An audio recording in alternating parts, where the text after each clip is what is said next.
à tous et bienvenue dans le podcast de la Source Vive. Aujourd'hui, on reçoit un invité très particulier, Loïc Lemeur. Bonjour Loïc. Bonjour Bruno. On va avoir un sujet, on va tenter de parler de technologie et de sujets qui changent le monde, mais pas comme on l'entend habituellement. Je crois que Loïc, tu as eu dans les dernières années un parcours où tu t'es un peu recentré spirituellement. Tu peux nous l'expliquer ou en dire plus ? Oui, d'abord, j'espère que la qualité du son est suffisante. Je fais tout ce que je peux là, avec pas grand-chose, puisque je reviens d'un mois et demi de travail, parce que beaucoup de gens considèrent que c'est pas du travail, mais moi aussi, très intense avec une tribu dans la forêt, et du coup, pardon, j'ai pas grand chose avec moi. Mais j'ai commencé un peu, comment dire, un peu par surprise. Je peux pas dire par hasard parce que je prends plus tellement au hasard maintenant. Mais par surprise, il y a maintenant pas loin de 4 ans, je suis allé avec ma compagne à l'époque au Pérou pour son anniversaire, voir le Machu Picchu en touriste, vraiment aucun autre objectif. Et là, une amie de Leila Jana, pour la nommer, qui est décédée depuis d'un cancer malheureusement, m'a amené dans la forêt. Elle était absolument obsédée par la forêt d'une bonne manière. Et elle m'a amené dans la forêt amazonienne, au Pérou. Et dans la forêt, comme ça, je me suis retrouvé avec le terme consacré occidental, c'est chaman, donc avec un chaman Shipibo, péruvien, un homme de petite taille, 1m50, ou quelque chose comme ça, très petit, mais très impressionnant. Vraiment, il suffisait de regarder son visage pour voir sa puissance ou sa connexion. Et il nous a proposé tout de suite de faire une cérémonie avec lui dans la forêt. Ça a démarré comme ça. J'ai dit non parce que moi j'ai toujours été toute ma vie très matériel en fait, très dans le mind. Je m'excuse, je vais mettre de l'anglais partout aussi, mais 13 ans aux États-Unis, c'est aussi difficile de sortir de ça, mais dans mon cerveau en fait, et pas dans mon pas du tout spirituel. J'ai créé des startups, j'ai créé des conférences, et puis je suis passé par le système éducatif français qui est excellent, mais qui forme, je pense, vraiment à l'esprit, pas à l'esprit, mais à la logique, à tout analyser et à essayer de tout prévoir. Et donc tout ça, ça rentrait pas du tout dans mes cases. Cette cérémonie-là aussi contenait l'utilisation de plantes sacrées de la forêt. Et j'ai dit non à tout. Juste avant qu'on arrive à une connexion Internet, j'ai cherché un peu et c'était pas du tout moi. Jamais. La seule chose que j'ai jamais fait de cérémonie. J'avais médité, ça oui. J'ai fait des sessions de méditation de 10 jours en silence qui s'appelle Vipassana, sans aucune autre substance que le silence. J'ai dans ma vie consommé de l'alcool, bien sûr, comme tout le monde, malheureusement. Mais c'est tout. Et donc j'ai dit non, ça c'est pas pour moi. Et évidemment, quand on s'est assis, c'était sombre, c'était un peu effrayant dans la forêt. Je l'ai fait. C'est-à-dire, une fois que je me suis retrouvé devant le fait accompli, j'ai décidé de participer à cette cérémonie et ce que ça comprenait, c'est-à-dire les plantes qui étaient là, le tabac qui était là, les Shipibo travaillent beaucoup avec le tabac, un tabac pur qui s'appelle Mopacho, qui n'a rien à voir avec les cigarettes, bien sûr. Et voilà, et ça a changé ma vie littéralement en 4 heures. Complètement changé ma vie. Ce que j'ai vu m'a tout de suite indiqué que Enfin, pour moi, c'était pas indiqué, c'était une évidence. En fait, ce que j'ai vu a changé complètement ma vie, ma perception du monde, et d'une manière pas du tout effrayante, comme l'était la nuit qui commençait, mais très rassurante, très accueillante. J'ai vu la forêt, j'ai vu des animaux, ce que les gens appellent vision, dont j'avais aucune idée avant. Imaginez de tout d'un coup fermer les yeux au lieu de voir du noir ou d'avoir des idées, ben vous voyez littéralement un grand écran en haute définition et puis beaucoup d'animaux. La forêt, j'ai volé comme un aigle au-dessus des. Enfin, je suis devenu un aigle au-dessus de la forêt. C'était magnifique, c'était incroyable, c'est indescriptible. Et franchement, rien à voir avec les expériences que certains peuvent décrire avec des substances illégales que je n'ai pas essayé. Rien à voir. Alors, spirituel, pour moi, c'est vraiment tout simplement quand vous voyez la force de la nature. Et j'ai vu la force de la nature. Et ce jour-là, ma vie a complètement changé parce que j'ai commencé à relativiser un peu tout ce qui s'est passé dans ma vie, tout ce que je faisais, pourquoi je me levais le matin. Tout a changé en 4 heures, mais de manière très rassurante, pas du tout effrayante, très calme, un peu comme si j'avais un nouveau chemin qui s'ouvrait et qui allait devenir mon travail, alors qui est vu par la plupart des personnes de ce monde-là. Alors le monde normal, moi je l'appelle la matrice, en référence au film. Mais dans la matrice, on ne considère pas que c'est du travail parce que ce qu'on produit est vraiment individuel. Donc ça fait 4 ans, pour répondre à ta question, Bruno, 4 ans que je suis un étudiant.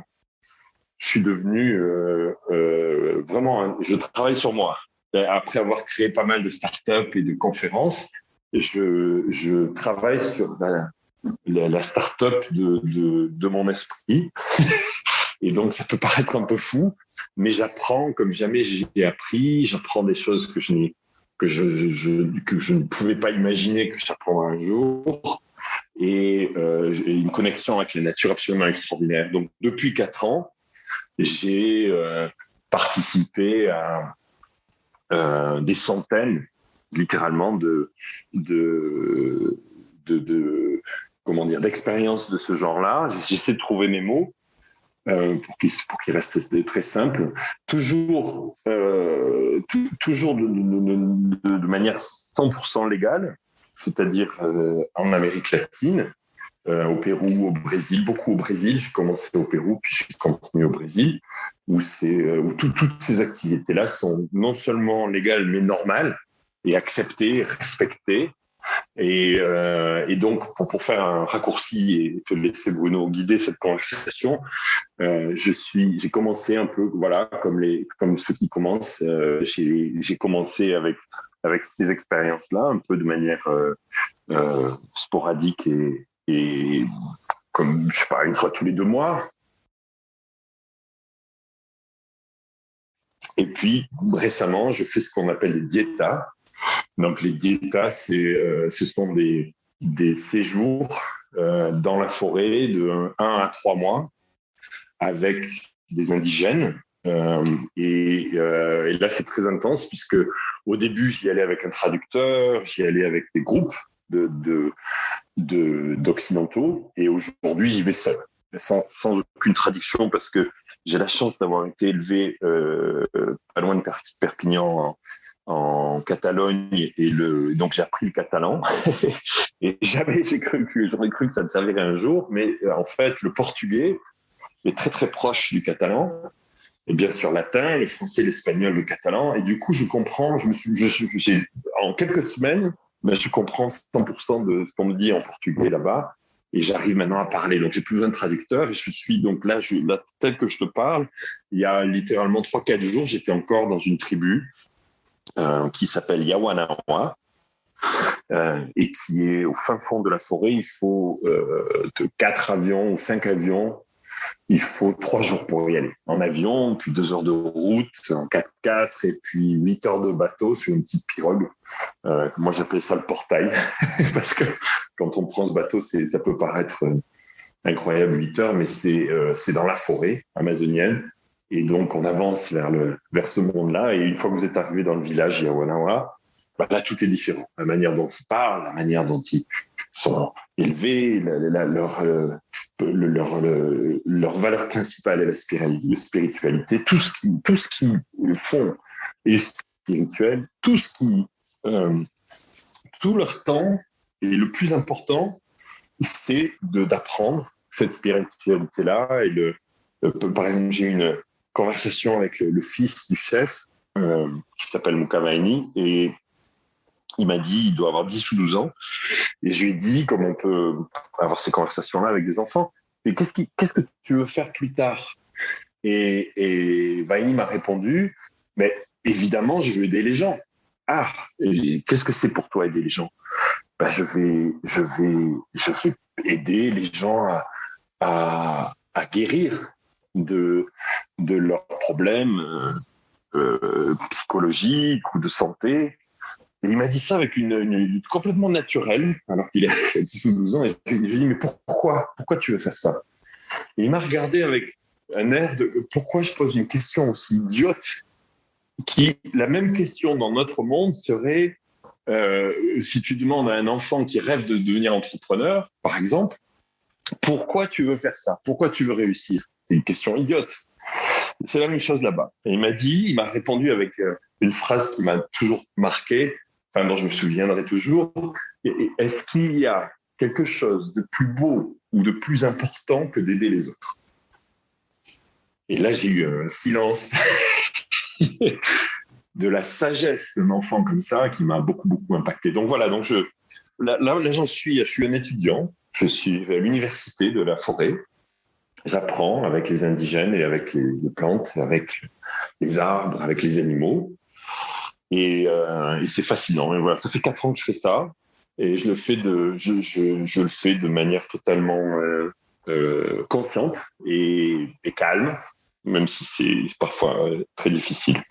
Donc voilà où j'en suis. Et là, on fait ce podcast donc à l'issue d'1 mois et demi de travail avec ces indigènes, très très intense. Donc je compte sur toi, Bruno, pour guider cette conversation. C'est sûr. C'est sûr.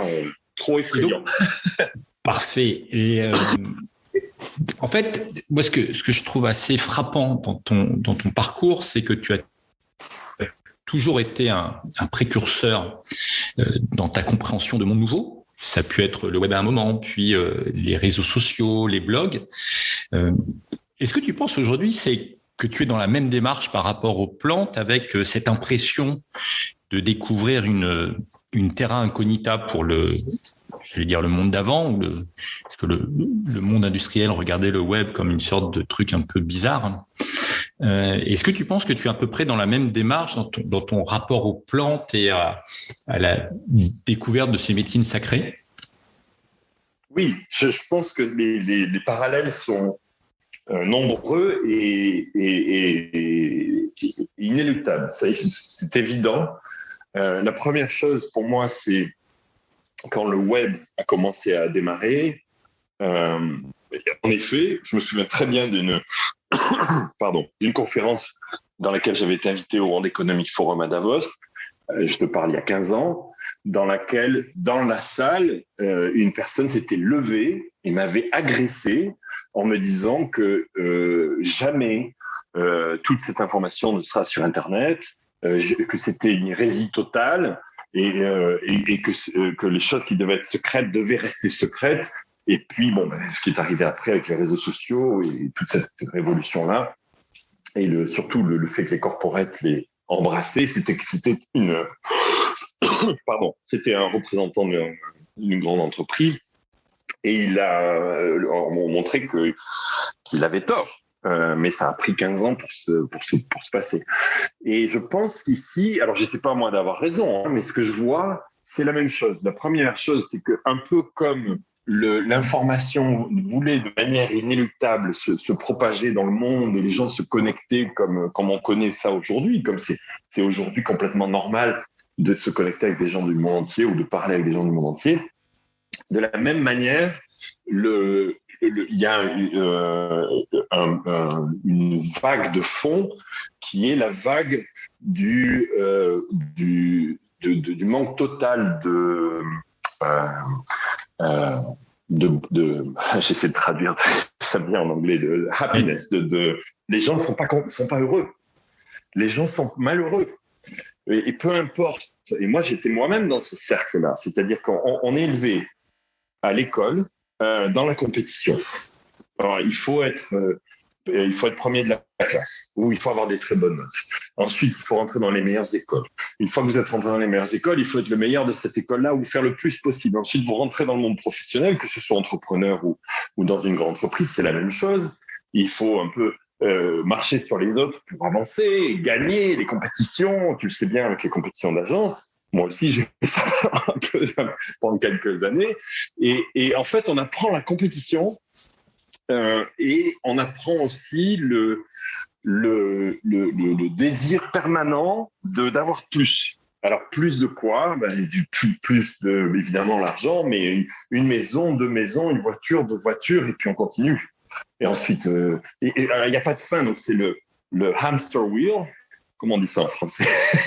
la roue du hamster, dans laquelle on tourne et on voit pas en fait la fin.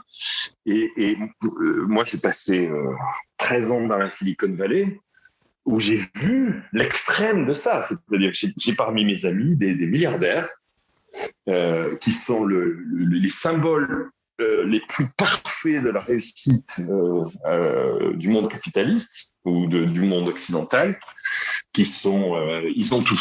Ils sont respectés, ils sont suivis, tout le monde les écoute. Et quand on les connaît personnellement, ils sont très malheureux. Ils sont très, très, très malheureux. Ils sont, ça se voit physiquement, parfois.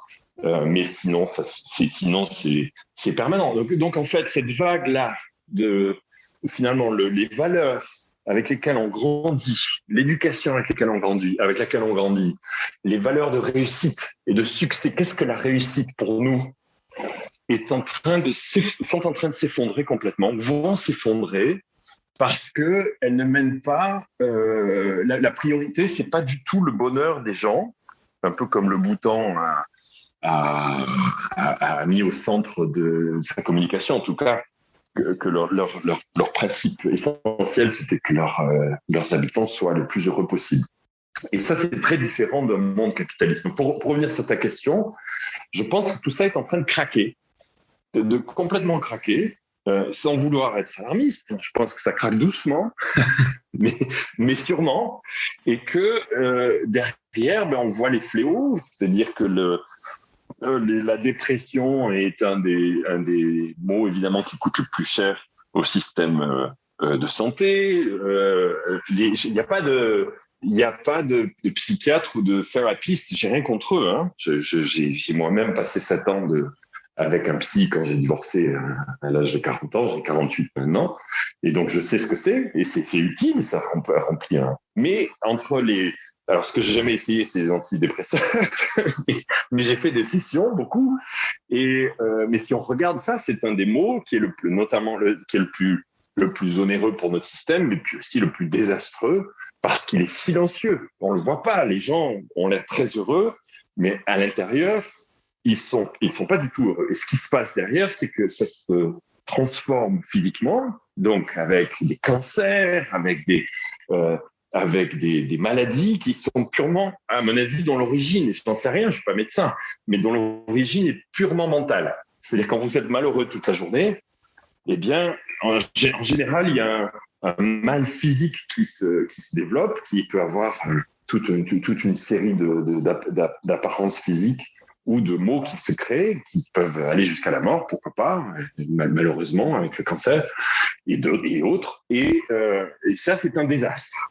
Et ce désastre-là est facile à régler. C'est ce que j'ai appris. C'est-à-dire qu'avec ce travail-là, qui est une combinaison finalement de connexion avec la nature, de travailler avec les plantes.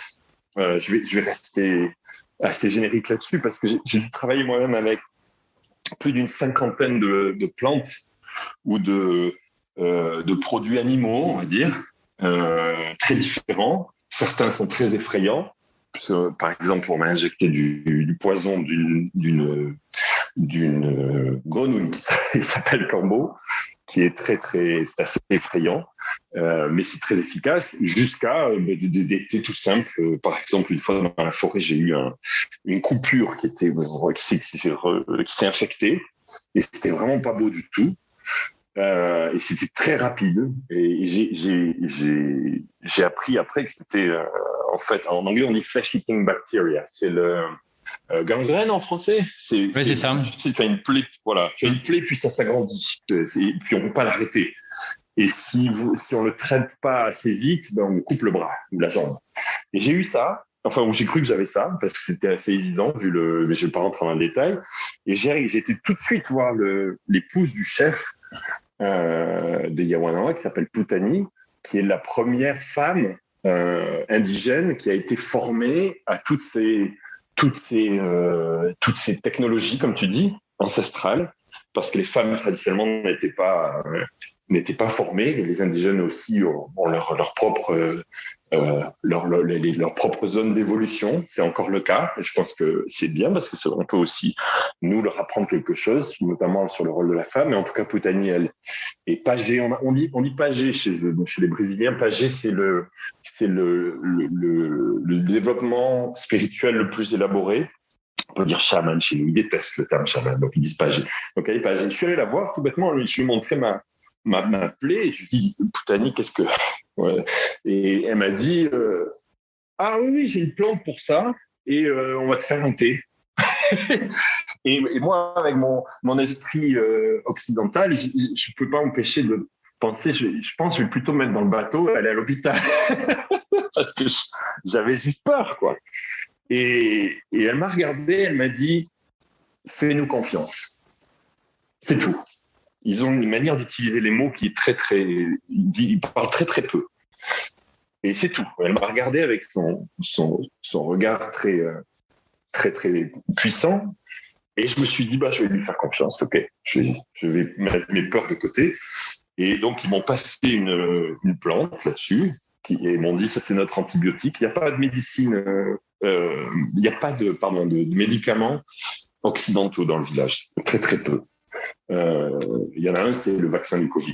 Ils sont tous vaccinés, donc comme quoi c'est aussi rassurant de voir qu'ils acceptent nos médecines, entre guillemets. Mais il m'a passé ça, et puis ensuite, ils m'ont fait boire un thé qui était plutôt bon, de la même plante. Et en 3 jours, c'était passé. Ma plaie s'est refermée en 10 jours, mais en tout cas, en 3 jours, j'ai vu que l'évolution s'était arrêtée. Et ce jour-là, je me suis dit, waouh, quelle connaissance! J'ai pas le chiffre, mais je crois que 90%, ou en tout cas l'immense majorité des médicaments occidentaux proviennent de recherches sur les plantes ou les animaux. Et là, je l'ai eu pour quelque chose qui était bénin, mais qui aurait pu être vraiment très important, devant moi. Et quelle connaissance! Et souvent, on regarde chez les indigènes, j'utilise le terme indigène parce qu'ils l'utilisent eux. Je sais qu'en français, indigène, ça a un côté négatif, mais là-bas, non. Ils sont très fiers de dire indigenous people.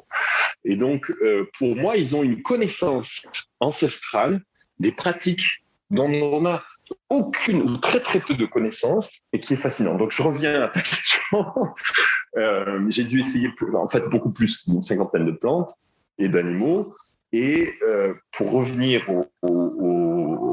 au sujet de la dépression, moi, j'étais pas particulièrement, c'était pas une catastrophe, mais bon, j'ai divorcé, je suis passé par cette phase de j'ai 40 ans, j'ai réussi un peu, j'ai eu, comment dire, j'ai fait ce que je devais faire dans cette, qu'est-ce que je fais maintenant, quoi, en fait. Et parfaitement dans la matrice. Voilà. En fait, dans la matrice, j'étais bien, j'avais mes diplômes, mes diplômes d'HEC, j'allais à Davos, j'allais à TED, je connaissais des gens importants, je connais toujours des gens importants. J'avais comme dit Ramdas, I was somebody. I became somebody. Je suis devenu quelqu'un. Donc, j'étais quelqu'un. Partout où j'arrivais avec cette espèce d'aura de 25 ans de travail, du startup guy qui a planté quelques startups, mais qui a pas mal réussi au global. Et tout d'un coup, avec ce travail-là, je suis devenu nobody. Parce que tu as tué ton ego. Complètement. C'est-à-dire que mais j'ai rien tué du tout, en fait. On m'a montré par ses visions, par ses méditations, pour faire simple, parce qu'on peut arriver à la même chose en méditation, c'est juste ça prend 10 à 15 ans. Et là, vous pouvez le faire en 3 heures. mais on m'a montré qu'en fait, tout ça, et c'était pas le plus important. Je dis pas que c'était pas important, parce que je pense que tout ce que j'ai appris, je vais pouvoir l'utiliser d'une manière ou d'une autre et être dans ce monde-là. Je suis pas complètement parti dans ma forêt, je suis revenu là, je suis là dans le monde occidental à nouveau. Et je fais des allers-retours, je suis un peu entre deux mondes. Mais en effet, ce que j'ai vu m'a montré que c'était vain, c'était plus. Je peux continuer. Vous faites 100 000 euros et vous voulez 1 million et puis ainsi de suite. Et puis je vous dis, en haut de la pyramide, j'ai mes amis milliardaires de la Silicon Valley qui peuvent acheter la forêt amazonienne s'ils veulent. Ils font des tas de choses très bien avec, souvent, mais ils voient pas qu'ils sont dans ce. Et donc finalement, je suis devenu nobody. Voilà. Je vous recommande d'ailleurs pour moi, le livre le plus important que j'ai lu récemment, dans ma vie, mais je l'ai lu récemment, c'est le livre de Ram Dass, Becoming Nobody. Et il était au top, justement, il était psychiatre, thérapeute à Harvard, à Stanford, il était tout en haut, et du jour au lendemain, il s'est rendu compte de la même chose, et il est devenu moine pendant, je crois, 10 ans, et il est revenu, Ram Dass, il a changé de nom. Et c'est exactement ce que j'ai vécu, le même process de destruction, de changement de. Vous savez, si vous faites des maths, je me souviens de mes maths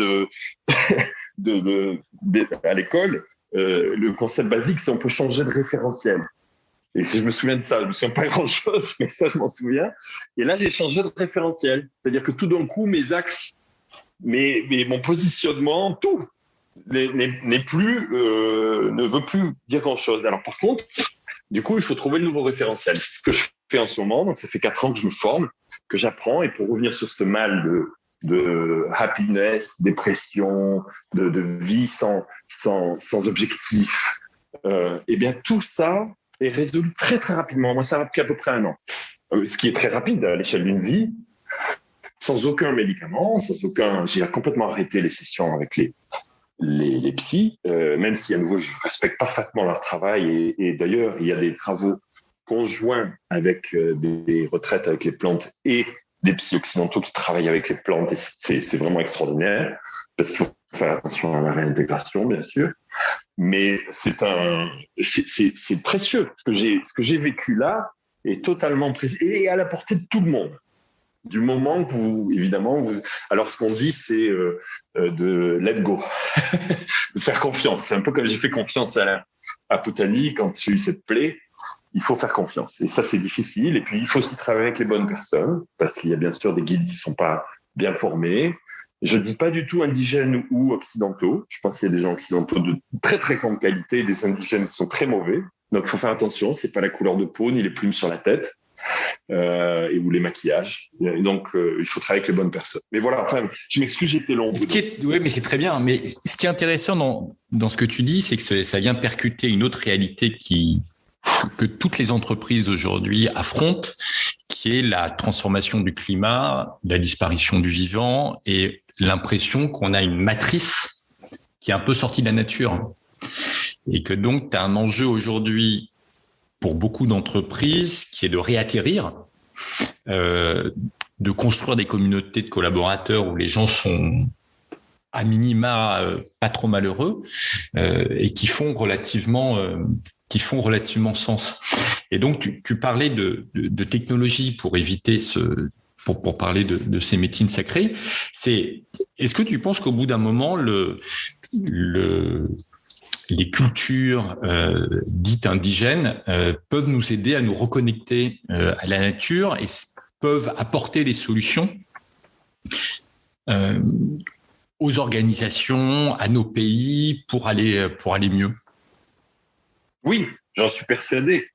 Ils détiennent un savoir passé de génération en génération depuis des centaines, je sais pas, mais des centaines d'années. Le problème, c'est que les gardiens de ce savoir sont les anciens, les elders, comme ils disent, et qui ont 60, 70, 80. Les deux grands pagés Yawanawa, qui malheureusement viennent de disparaître il y a quelques années, c'était pas avec le Covid, c'était avant, sont morts à 105 et 106 ans. Pour te donner une idée, quand les gens disent « Ah oui, mais ces plantes-là, ça peut avoir des effets catastrophiques », ben non, c'est l'inverse.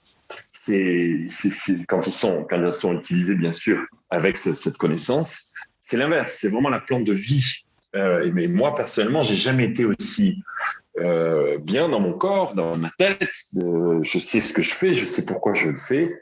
Et j'ai éliminé tout un tas de choses qui, par exemple, l'alcool complètement, à 100%.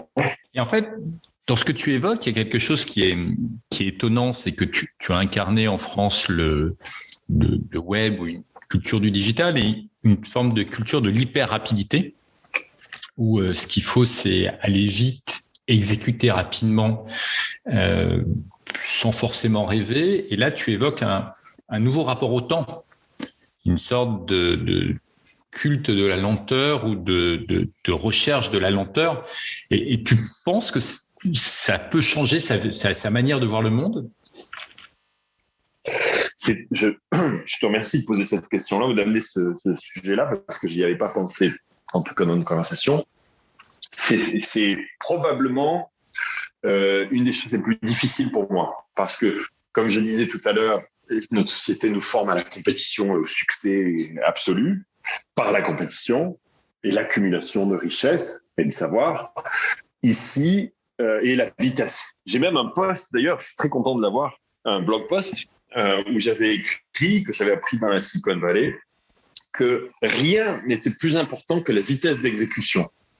Et c'était only speed matters, quelque chose comme ça d'un grand investisseur de la Silicon Valley. J'avais même mis cette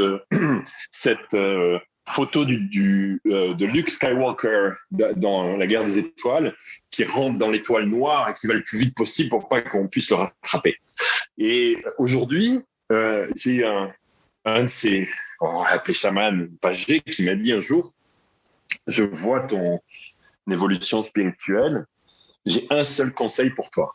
Ouais, écoute, je t'écoute. Il m'a dit, quel est l'animal dans la forêt qui vit, ou un des animaux en tout cas, qui vit le plus longtemps? Animal, pas un âne. Et j'ai dit, je sais pas. Il m'a dit la tortue. La tortue est l'animal ou un des animaux qui vivent le plus longtemps dans la forêt. Il faut que tu sois be the turtle. Il faut que tu sois une tortue. Il faut qu'à chaque fois que tu aies une pulsion de faire quelque chose, que tu le fasses pas et que tu sois très conscient dans tout le travail qu'il fait avec la méditation, que je continue bien sûr, est très précieux là. Mais c'est totalement complémentaire parce que la méditation vous apprend à voir. Par exemple, vous êtes assis, vous avez envie vous avez envie de boire, de manger, d'aller aux toilettes, tout ce que. Il y a des tas de choses qui se passent quand vous méditez. Et de ne pas le faire, de juste observer ça et de ne pas le faire.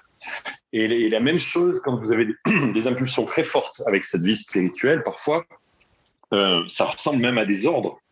Et de ne pas le faire, de ne pas bouger. Et alors, pour revenir à ta question, en effet, c'est le plus difficile pour moi parce que toute ma vie, quand on apprend à faire des startups, ben, il faut aller vite, il faut lever des fonds, et puis alors il faut aller vite, il faut maximiser. C'est-à-dire que je crois que j'ai même écrit un post où à nouveau je retransmettais les idées d'un investisseur de la Silicon Valley qui me disait if it does not scale, it does not matter. Si c'est pas fait pour être grand, le plus grand possible, les investisseurs ne seront pas intéressés. Et puis, peu importe, it's a waste of your time. Tu perds ton temps complètement en faisant ça. Et donc ça, c'est là, on est en plein dans la culture startup de sky is the limit, donc Uber. Hein, j'ai faire une boîte qui va valoir 100 milliards et qui va changer le monde et qui a changé le monde d'une certaine manière. Mais là, on apprend l'inverse. Donc, en fait, ça fait 4 ans que j'apprends à désapprendre tout ce que j'ai appris. Mais alors, tout. Donc, c'est vraiment très difficile. Et le plus difficile, c'est ça, c'est d'aller doucement parce que les plantes et puis les indigènes vous rappellent et vous montrent en permanence que finalement, on marche sur un chemin sur lequel il y a des falaises. On est sur une falaise et on peut tomber assez facilement. Alors, on peut tomber par exemple, dans l'extrême avec ces plantes. Et il y en a qui, malheureusement, le font de manière qui devient trop intense. Donc, il faut faire attention. Ou alors, on peut un peu perdre cette connexion à la réalité. Parce que c'est ce qui est un de mes travaux depuis 4 ans. Et j'avoue, un jour je le raconterai, mais au bout d'un an, j'ai un peu perdu cette connexion avec la réalité. Aujourd'hui, c'est l'inverse, je pense. Je reviens, je suis différent, mais parfaitement intégré. Je peux faire un podcast avec toi ou faire un déjeuner avec mes amis parisiens, et puis ça va très bien se passer, je crois, en tout cas avec beaucoup d'entre eux. Et ça, c'est très, très difficile. Alors, on appelle ça l'intégration, et c'est très important. Et c'est une chose que les indigènes n'apprennent pas. Parce qu'ils ne connaissent pas notre monde. Comment voulez-vous qu'ils soient capables de nous apprendre à nous comment se réintégrer dans notre monde, dans la matrice occidentale, parce qu'ils ne la connaissent pas. Les gens avec lesquels j'ai eu la chance de travailler et de toujours travailler avec des pagés, comme je disais tout à l'heure, qui ne sont jamais sortis de la forêt. Il y en a, il a une 60aine d'années, il est non seulement jamais sorti de la forêt, mais il n'est jamais allé dans un village. Il vit dans la forêt. Avec son épouse, ils sont 3 ou 4 ou 5, et c'est tout. Et le chef du village Yawanawa Nishiwaka avec lequel je travaille me l'a présenté. C'est un peu une sorte de génie in the bottle, tu vois, qui est le génie qui sort de la lampe. Et lui, il a jamais vu un avion, il a jamais vu une voiture, il ne sait pas. C'est vraiment le cliché. Et comment voulez-vous que quelqu'un comme ça vous apprenne à vous réintégrer dans une ville? Ou quand je reviens, c'est pour ça, là, je suis au bord de la mer, j'ai beaucoup de chance.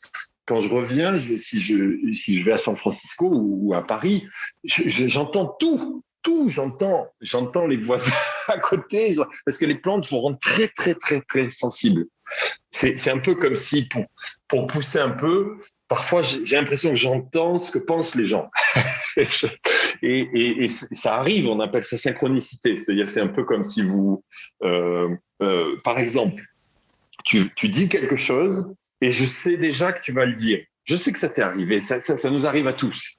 Ou tu penses à un ami que tu n'as pas vu depuis 10 ans et tout d'un coup, il te passe un coup de fil. Alors, qu'est-ce qui se passe là? Ça, c'est très intéressant parce que je pense que la science ne l'explique pas, ou mal, ou alors c'est de la pseudo-science qui est pas... Mais il se passe quelque chose qui est frappant. Moi, ça m'arrive toute la journée maintenant, très souvent en tout cas. Et donc, quand vous êtes super sensible comme ça, on vous met dans une ville. L'odeur de la pollution, des gaz d'échappement des voitures, le bruit, chaque bruit. Quand j'étais sorti de Vipassana, mes 10 jours en silence de méditation, c'était la même chose. C'est-à-dire que les parallèles entre méditation et les plantes, c'est exactement la même chose. D'ailleurs, mes amis indigènes ont travaillé avec des moines bouddhistes très, très, très, très avancés. Et c'est très intéressant parce que les moines ont essayé les plantes et puis les Yawanawa ont essayé les méditations. et alors, ce qui est très drôle, c'est que les moines ont réussi à faire les plantes sans problème et les Yawanawa, la méditation pendant 10 jours ou un mois, c'était pas facile, c'est très difficile. Mais ce que je veux dire par là, c'est que cette hypersensibilité, ils peuvent vous apprendre ça, mais ils ne peuvent pas vous apprendre à vous intégrer dans ce monde-là, donc il faut faire très très attention et aller doucement, tout doucement. Tout ce que vous faites, ce que vous mangez, ce que vous pensez, ce que vous dites, parce que la manière dont vous parlez après des sessions comme ça ou des mois comme ça est différente. Et donc tout ça, il faut l'apprendre par soi-même ou avoir des thérapeutes qui travaillent avec ces plantes ou des gens qui vous guident. Moi, je guide quelques amis maintenant. D'accord. Et justement, pour parler de ça, si on peut parler un peu de leadership, parce que dans ta vie avec le web, tu as rencontré beaucoup de leaders occidentaux, enfin de gros leaders tels qu'on les considère dans le monde occidental. Et je crois que j'ai vu passer un de tes posts où tu disais que probablement le plus gros leadership que tu avais vécu et senti, tu l'avais précisément vécu et ressenti auprès de ces chefs dits indigènes. Oui, mais est-ce que tu peux préciser ta question? Oui, c'est vrai, mais qu'est-ce que tu... Est-ce qu'ils peuvent nous apprendre quelque chose en termes de leadership? C'est-à-dire, je vais préciser ma question, le leadership occidental tel qu'on le vit aujourd'hui est beaucoup un leadership basé sur la compétition et la puissance.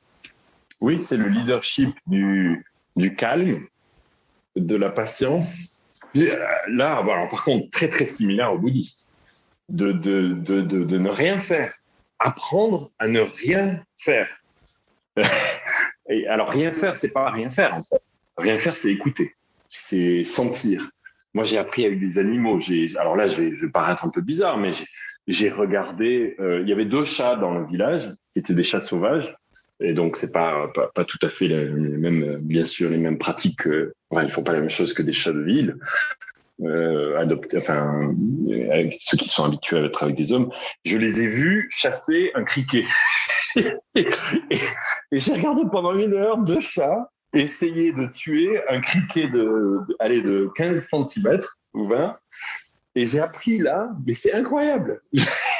Et donc, ces guides spirituels, ces ancêtres, elders, ces anciens, je sais pas trop comment dire en français, ces sages, parce qu'ils sont en général, là-bas, on acquiert à 40-50 ans, on commence à pouvoir voir ça. Et c'est vrai que c'est un désastre avec Covid, parce qu'il y a une centaine de ces leaders qui sont décédés récemment dans les tribus avec toutes leurs connaissances. Il n'y a pas de livre. On en reparlera de ça si tu veux. Mais tout ce que j'apprends, il n'y a pas de livre, il n'y a pas d'écrit, il n'y a rien. Et si tu écris, ils se marrent. Parce que moi, j'écris, je suis très, tu vois, je fais des bullet points et des... Ils me regardent, mais ils sont vraiment désolés. Bon, et alors, ils vous apprennent alors le calme, et il y a quelque chose qui est très intéressant aussi, l'absence totale de signes. C'est-à-dire que les plus grands pagés sont ceux qui ne montrent rien.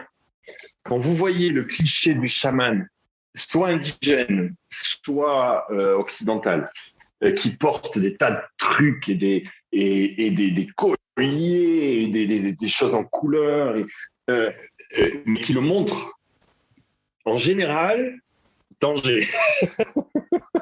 Parce que moi, les plus grands pagés avec lesquels j'ai travaillé, ils n'ont rien. Rien du tout, vous les voyez. La reine d'Angleterre est une pagée, donc. Je sais pas. J'essaie. Alors dans ce qu'on apprend là-bas, on apprend à ne pas juger non plus. Chacun va son. Et plus précisément, ils utilisent ces outils. Donc ces outils qu'ils portent sont extrêmement spirituels, et ils les utilisent dans un but très très précis. Alors parfois on peut les sortir en grandes occasions. Tu vois, je sais pas moi, un mariage, tu vas voir des gens avec des plumes. Mais en général, c'est plutôt caché. Ils les sortent quand ils font un travail, comme ils disent, parce qu'ils parlent de travail, qui peut être un healing. Je ne sais pas comment dire en français, une guérison, aider quelqu'un à guérir, parce qu'on ne guérit pas, on aide quelqu'un à guérir.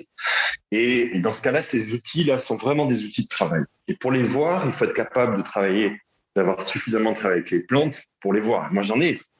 Mais j'essaie de travailler avec mes propres pulsions, de pas le montrer. Ils sont d'une certaine manière très importants. Il faut les utiliser de manière voilà. Mais par contre, des fois, j'ai par exemple, alors c'est une anecdote marrante, mais ils m'ont remis à deux reprises quand j'ai commencé ma diète. Donc en fait, dans les étapes, il y a ce qu'on appelle les cérémonies. Donc ça, beaucoup de gens quand même en ont fait dans le monde. Je sais pas, peut-être 100 000 personnes dans le monde. C'est tout petit encore, ce monde-là. C'est quand tu me parlais des débuts du web, on est au même niveau. Quelques dizaines de milliers de personnes sont sont des explorateurs, les exploreurs qui expérimentent ça.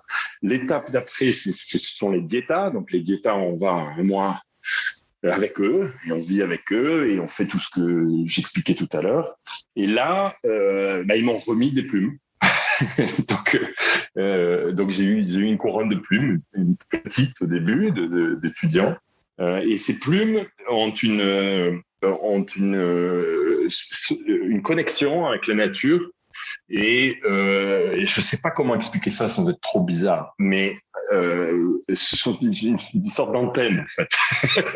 Quand vous les mettez et que vous travaillez avec eux, parce qu'il n'y a pas que les plantes, il y a aussi les prières, je vais y venir.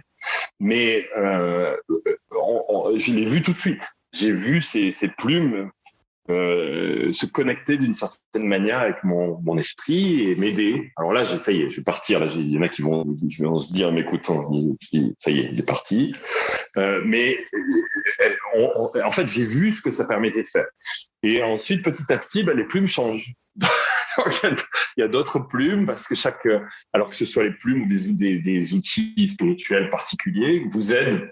Il y a aussi pour les énumérer, donc il y a évidemment les plumes, il y a alors on m'a dit que je faisais du cultural appropriation. Donc j'ai des amis américains qui m'ont dit, si tu fais ça, tu t'appropries leur culture. Bon, sauf que moi je les ai pas achetés, je les ai pas demandés, et on me les a remises comme outil de travail. Donc c'est vraiment, c'est pas un diplôme, c'est plutôt l'inverse. C'est maintenant que tu travailles avec nous, apprends à travailler avec ça. Donc, c'est pour moi une forme d'ignorance totale. Mais c'est pas grave, je laisse les gens dire ce qu'ils veulent. Mais en tout cas, j'essaie de pas trop le montrer. J'ai des photos sur Instagram de moi avec des plumes parce que je peux pas m'empêcher, c'est tellement beau. Donc, je travaille. J'ai moi-même cette tension en moi, en fait. Mais ce que je montre, c'est très, très peu. Mais bref, donc il y a les plumes, il y a ces bracelets, c'est ma dernière photo là sur Instagram. Ces bracelets ils appellent ça les queneux. Donc ce sont des dessins qui peignent aussi sur le corps et sur le visage, qui sont des symboles très très importants. En général d'animaux, mais pas uniquement. Ça peut être des étoiles, ça peut être beaucoup de symboles, en tout cas du monde. De l'univers et c'est quand on vous peint, moi maintenant je me peins tout seul parfois et j'essaie pas de pas le faire en ville parce que ça peut être un peu effrayant, mais quand on vous peint, c'est une médecine pour eux, c'est-à-dire que c'est par exemple quelqu'un de très très renfermé sur lui-même et timide, ils vont lui faire une peinture avec un animal très fort, parfois sur le visage. Ça peut être un serpent, ça peut être un jaguar, enfin vous voyez tu vois et ensuite il vous montre, regarde-toi dans le miroir, regarde, ça c'est toi. Et en fait il voit d'une certaine manière, c'est médecine en ce sens que il y a quelque chose en vous qui est pas du tout développé et ces peintures vous aident à les révéler en fait. Et donc elles prennent la forme de peinture d'une manière ancestrale qui sont faites avec un fruit, ils appellent l'aneu, qui reste une semaine sur le corps, donc c'est une sorte de tatou, mais qui reste une semaine, donc c'est très agréable d'expérimenter avec ça. Et ensuite de bracelets ou de colliers qui portent les mêmes symboles, et ces symboles-là sont très importants. Et puis ensuite, il y a beaucoup d'outils, je peux continuer comme ça. J'en ai plus, moi j'en ai pas mal. On est dans un monde de technologie, en fait. On est définitivement dans un monde de technologie. Oui, et ce sont des technologies. Quand j'ai un ami qui s'est fichu de moi avec mes bracelets en me disant, mais tu te rends compte que tu portes des boules de plastique faites en Chine. et c'est vrai, ça c'est nous qui leur avons emmené, c'est notre faute. Mais c'est les deux mondes moi quand j'y vais, j'arrive avec 3 ou 4 kilos de beads, je sais pas quoi, c'est perles, voilà, de perles. De petites perles toutes petites, 1/2 millimètre au moins. Et avec ça, ils font les femmes surtout, voient on reçoit des visions et créent des bracelets ou des colliers absolument magnifiques avec leur vision. Et avant, et toujours d'ailleurs, elles faisaient des peintures, sauf que l'intérêt de la technologie occidentale et des boules en plastique, c'est qu'on peut les garder tout le temps. Et donc là, c'est les deux mondes qui se rendent compte. Mais oui, c'est une sorte de langage codé.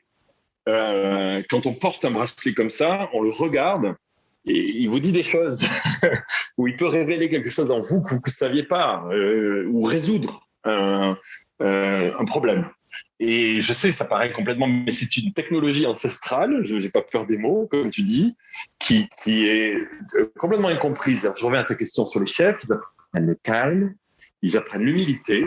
Donc l'humilité, ça comprend de ne pas se balader avec 3 dents de jaguar. On peut reparler des impacts aussi, bien sûr, sur les espèces en voie de disparition et ce qu'il ne faut pas faire avec. Mais donc tout ça, il m'arrive d'emporter parce que parce que je le sens. Parfois, je le sens. Mais ils vous apprennent de ne pas faire de l'excès. Et ce que je peux vous dire à 100%, c'est que les pagés les plus élaborés, les chamans les plus élaborés et avancés que j'ai rencontrés portent très peu de choses. Il y a une couronne de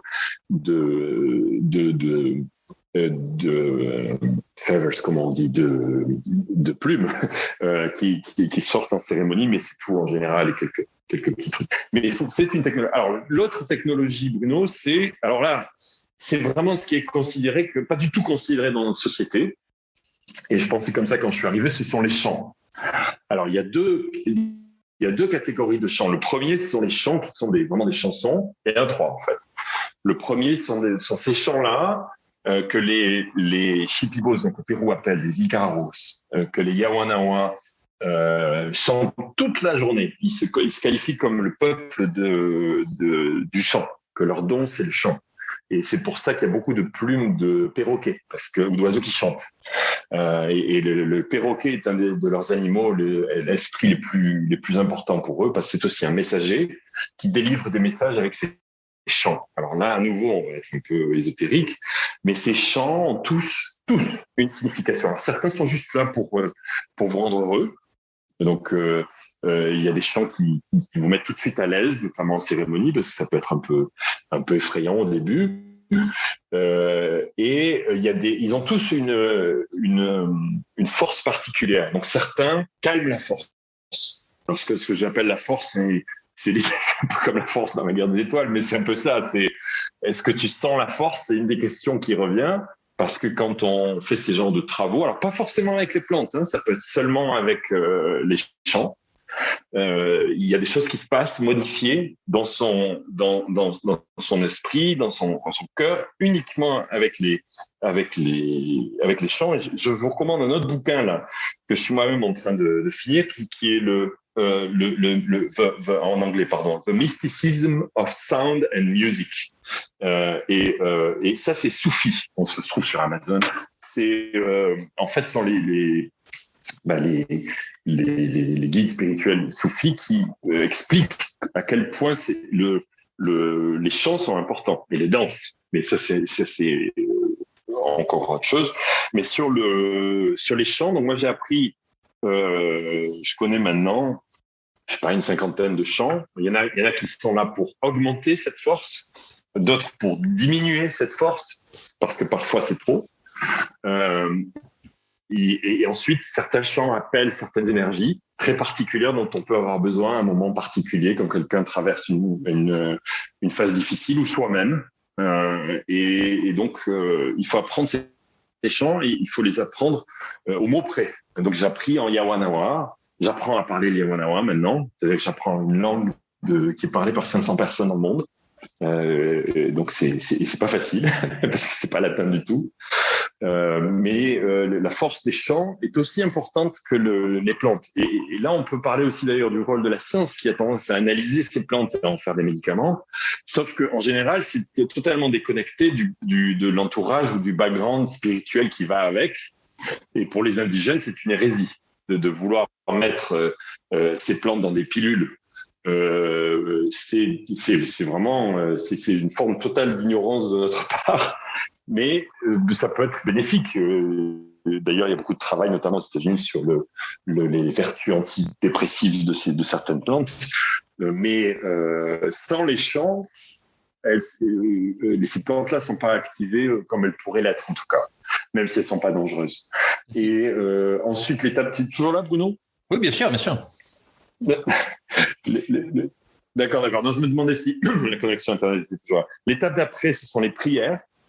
Il y a des chants qui se transforment en prières. très très complexe, ça peut durer 2 heures. Donc là, on est vraiment les moines ou les guides spirituels de la forêt, c'est les mêmes pratiques. Donc, alors ça, vous le voyez pas dans les cérémonies occidentales, parce que c'est très difficile. Ce sont des années de travail pour réussir à non seulement dire les mots, mais se connecter avec ces mots-là. Et ce sont des prières qui peuvent faire 2 heures, qui peuvent être des guérisons. À chaque fois qu'il y a quelqu'un de malade dans le village, ils font une prière spécifique qui est toujours différente. Ça peut être des prières pour les animaux, pour la nature. Il y a toute une série ou pour ouvrir des diétas. Donc chacune des diétas que j'ai faites a été accompagnée de prières pendant des heures. Sincèrement, je me demande comment ils arrivent à mémoriser ça, parce que on parle d'une 50aine de pages au moins de prières complètement. Alors, pas par cœur, justement, ça vient tout seul. Quand vous leur dites, mais comment tu as appris ça? Ils te disent dans mes rêves. donc, voilà. Mais alors là, je te parle de 10 ans de travail. Enfin, donc ça, ils appellent ça le Graal, d'ailleurs. C'est un peu le Graal de leur spiritualité, c'est être capable de prier. Et là, il y a besoin de rien. Hein. Tu vas voir un pagé de ces peuples-là faire ses prières sans rien, sans plante, sans rien du tout. Et c'est d'une puissance, vous le sentez dans tout votre corps. Hein. Donc ça, c'est quelques-unes des technologies. Et il y en a plein. Hein. Il y en a, voilà. Et ce qui est intéressant, c'est que en t'écoutant, on est un certain nombre à avoir expérimenté ce genre de cérémonies, de plantes et ainsi de suite. Et je pense que tous les gens qui font cette expérience en ressortent avec cette idée et ils sont touchés par le fait que on est dans des sociétés où on a un peu abandonné la nature et on sent le mal-être autour de nous et on a l'impression qu'il y a là des technologies qui sont à disposition et que pour que tout le monde aille mieux, ça irait bien. Et donc tu as toujours eu un peu un rôle de précurseur puis de catalyseur, en particulier sur le marché français avec le web. Donc là, tu nous disais que tu travaillais ta propre start-up et tu construisais un nouvel étage de conscience personnelle. C'est un peu comme ça quand on t'entend. On a l'impression que tu essayes d'accéder à un niveau de spiritualité, de te construire.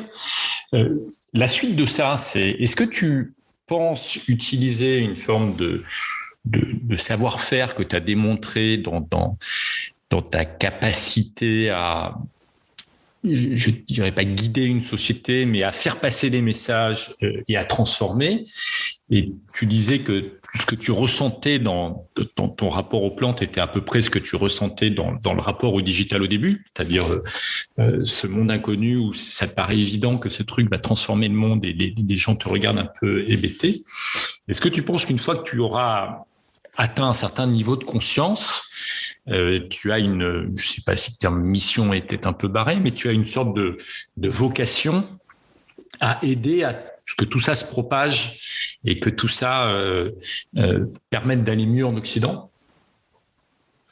Alors écoute, c'est très ambitieux ce que tu dis. La première des choses que j'ai envie de te répondre, c'est que je serai toute ma vie un étudiant. Et c'est très agréable d'être un étudiant à 48 ans. Je suis retourné à l'école. Sauf que c'est une école qui, on l'a vu par toutes ses facettes, apprend à désapprendre. Et c'est très difficile. Par exemple, l'humilité est pas particulièrement une des valeurs que j'ai apprises de plus. Et j'en suis très conscient. Et pourquoi? Parce que dans le business, on montre ce qu'on est capable de faire. J'ai levé 10 millions, j'ai fait ça, j'ai fait des temps de start-up et je suis allé à telle conférence et tout ça, en fait, c'est notre culture. Et c'est notre culture ou c'est notre travers, notre biais. Et moi, je suis tombé dedans, c'est sûr. Mais c'est un des outils avec lesquels il faut travailler de réussite. Les agences de RP qu'on embauche, avec lesquelles on travaille pour promouvoir un produit, pour se promouvoir soi-même. On parle, et moi j'écris sur la marque personnelle, tout ça. Et donc, ça c'est très difficile parce que là, on apprend l'humilité. Mais comment trouver la mesure entre l'humilité, donc je montre rien du tout, Et le fait, par exemple, de faire ce podcast avec toi, qui est spécial pour moi parce que je viens tout juste d'une diète et donc tu vois, je me suis demandé est-ce que je le fais, qu'est-ce que je peux partager, qu'est-ce que je partage, et donc à quel point ça devient de l'ego, quand est-ce que c'est de l'ego de dire j'ai fait tout ça, parce qu'en fait je peux retomber dans les mêmes travers du monde occidental, mais avec le monde spirituel. Et il y en a qui retombent dedans en plein, c'est-à-dire tout d'un coup, un tel va se proclamer chaman, et puis il peut faire ça, il a des pouvoirs incroyables. Et ça, c'est pas possible. Mais pour communiquer, il faut le faire un petit peu. Donc, le truc est de trouver la mesure, en fait. La ligne de crête. Et donc, voilà. On est sur la faille dont je parlais. Je peux passer d'un côté en disant ça fait 4 ans que je travaille, j'ai fait ça, ça, ça et ça. Et j'ai fait ce que j'ai fait, ou j'ai appris ce que j'ai appris. Et que je retourne dans la forêt, et mes guides me disent tu ne sais rien. Rien du tout. Tu dois être toujours humble student. Et donc c'est parce que finalement, en fait, il y a une sorte de il y a deux personnes là. D'ailleurs, je vais te raconter une anecdote. Il y a Loïc, et puis il y a une autre personne qui est née dans ce travail-là. Quand je suis arrivé dans le village de Yawanawa, Nishiwaka, le chef, qui est le chef spirituel, le guide spirituel, mais aussi évidemment le leader du peuple Yawanawa, 500 personnes, m'a dit tu t'appelles pas Loïc, tu t'appelles Yawa, Y-A-W-A. Et moi, j'ai souri. Je me suis dit, tiens, ça, c'est original. Je deviens une autre personne. Et alors là, on va jusqu'au bout. J'avais aucune idée de l'impact. Alors, il m'a appelé Yawa Mashkuru. Mashkuru en Yawanawa, M-A-S-H-K-U-R-U. Ça veut dire l'homme chauve, le chauve. Je suis Yawa le chauve. Et parfois, il m'appelle Yawa Branco, en portugais, qui est le Yawa blanc. Et donc c'est assez intéressant. Et Yawa, c'est pour l'appartenance à Yawanawa. C'est aussi le nom d'un de leurs ancêtres, Yawa. Et donc, moi, j'ai vu ça comme une anecdote. Mais j'avais aucune idée. Maintenant, c'est toute la journée, je suis Loïc et je suis Yawa. Et si vous lisez le livre de Ramdas, c'est ce qui lui est arrivé, avec là aussi toute humilité, parce que Ramdas est extraordinaire. Je vous recommande son livre, et tous ses livres sont pleins d'enseignements. Il nous a quittés l'an dernier, malheureusement. Mais son savoir est là, heureusement, dans des livres, contrairement aux indigènes, justement. Mais moi, j'ai Yawa qui pousse. Donc, Yawa, il a 19 ans. Il est parfois un peu fou, il veut tout essayer, parce que, en fait, en moi, j'ai Loïc, qui est là, donc qui est un entrepreneur. Alors l'entrepreneur, il fait quoi? Il met les deux mains dans le feu pour voir si ça brûle. Et puis il fait ce qu'on lui a appris, c'est-à-dire pour faire une start-up, il faut pas avoir peur du risque, il faut essayer, il faut appeler le CEO de telle société sans avoir de crainte, de peur. Il faut se lancer, il faut lever 10 millions et puis les investir, et puis on verra. Et puis si tu te plantes, c'est pas grave, on recommence. Ce sont des mots que j'ai utilisés, transmis dans les conférences, où parfois j'ai essayé d'aider quelques entrepreneurs. Mais donc Yawa, il fait tout ça en fait. Donc l'entrepreneur, il est là, hein. Et je fais des trucs, mais j'ai honte de ce que j'ai fait dans la forêt. Parfois, je fais des choses, ils me disent de ne pas le faire. Ne fais pas ça. Tu ne peux pas faire ça. Quoi qu'il arrive, ne fais jamais ça. Évidemment, il y a Loïc qui arrive et qui dit, mais attends, je vais essayer, on va voir ce que ça donne. Je vais te donner un exemple. J'étais alors je vais essayer de ne pas faire trop peur. C'est difficile. Plus on avance dans les diétas et plus on avance dans la forêt. Donc là, dans cette diéta-là, alors il faut que je te parle un peu des plantes après, mais à chaque fois, c'est une nouvelle plante qui est introduite. Donc ici, j'ai fait, ils appellent ça le Yuchi diéta. Et Yuchi, c'est le piment rouge. Et donc, j'ai bu un très grand verre de piment rouge sur lequel ils ont prié pendant 2 heures. Pour eux, la plante prend une forme totalement différente quand on prie dessus. Et évidemment, c'est difficile aussi à comprendre ou à croire, mais je vous garantis que moi, je l'ai senti, parce que quand vous buvez ça, évidemment, il y a le piment lui-même déjà, mais la plupart tombent dans les pommes immédiatement. Et ensuite, je suis pas tombé à l'époque. J'avais pas mal médité sur cette expérience avant pour tenir. Et ensuite, j'ai mangé du piment toute la journée pendant un mois, plus les autres plantes. C'est un complément, en fait. Et donc, cette diète a énormément de propriétés. Il y en a une qui est de rendre plus fort, plus costaud, enfin, d'une certaine manière, et d'être capable de faire d'autres choses. Et j'ai reçu, il faudrait un chapitre d'un livre pour expliquer ce que ça m'a fait. Et puis, je suis toujours en train de me rendre compte de ce que ça m'a fait, mais en tout cas, une énergie incroyable. C'est le feu, le piment. Et donc, j'ai vu du feu en permanence dans mon cœur. J'ai une sorte de feu positif, hein, de feu qui n'est pas du tout destructeur, de feu qui est une énergie. J'ai de l'énergie, je ne sais pas quoi en faire. Mon travail, là, maintenant, après la diète, c'est de calmer cette énergie en méditant et en me calmant. Donc, avec cette diète-là, ils m'ont dit, alors, cette diète-là, la première diète, elle est dans le village. Donc, dans un petit village dans lequel je l'ai fait avec seulement une cinquantaine de personnes, pas plus. La deuxième dieta, je suis allé à la Casa de Dieta, qui est une maison spéciale pour les dietas, qui est à 10 minutes du village, pas très loin. Et là, vous êtes isolé, c'est déjà impressionnant. Pour te donner une idée de nuit, parce qu'il n'y a pas de toilette c'est une case. Hein, et on est vraiment c'est une case en bois, en plein milieu de la forêt, mais à 10 minutes du village. Donc, tu peux toujours crier, ils vont t'entendre. Ou tu peux toujours tenter de rentrer à pied, même si c'est très impressionnant. Mais ce qu'il faut savoir, c'est quand on est dans la forêt, on entend des milliers d'animaux la nuit. Des milliers, pas que des animaux gentils. Et au début, les premiers jours, les toilettes sont à littéralement 20 mètres de la case dans laquelle j'étais. Donc, il faut marcher un peu dans la forêt, mais 20 mètres. J'arrivais pas à faire ces 20 mètres-là. Parce que tu sors de la case et tout d'un coup, c'est une avalanche d'animaux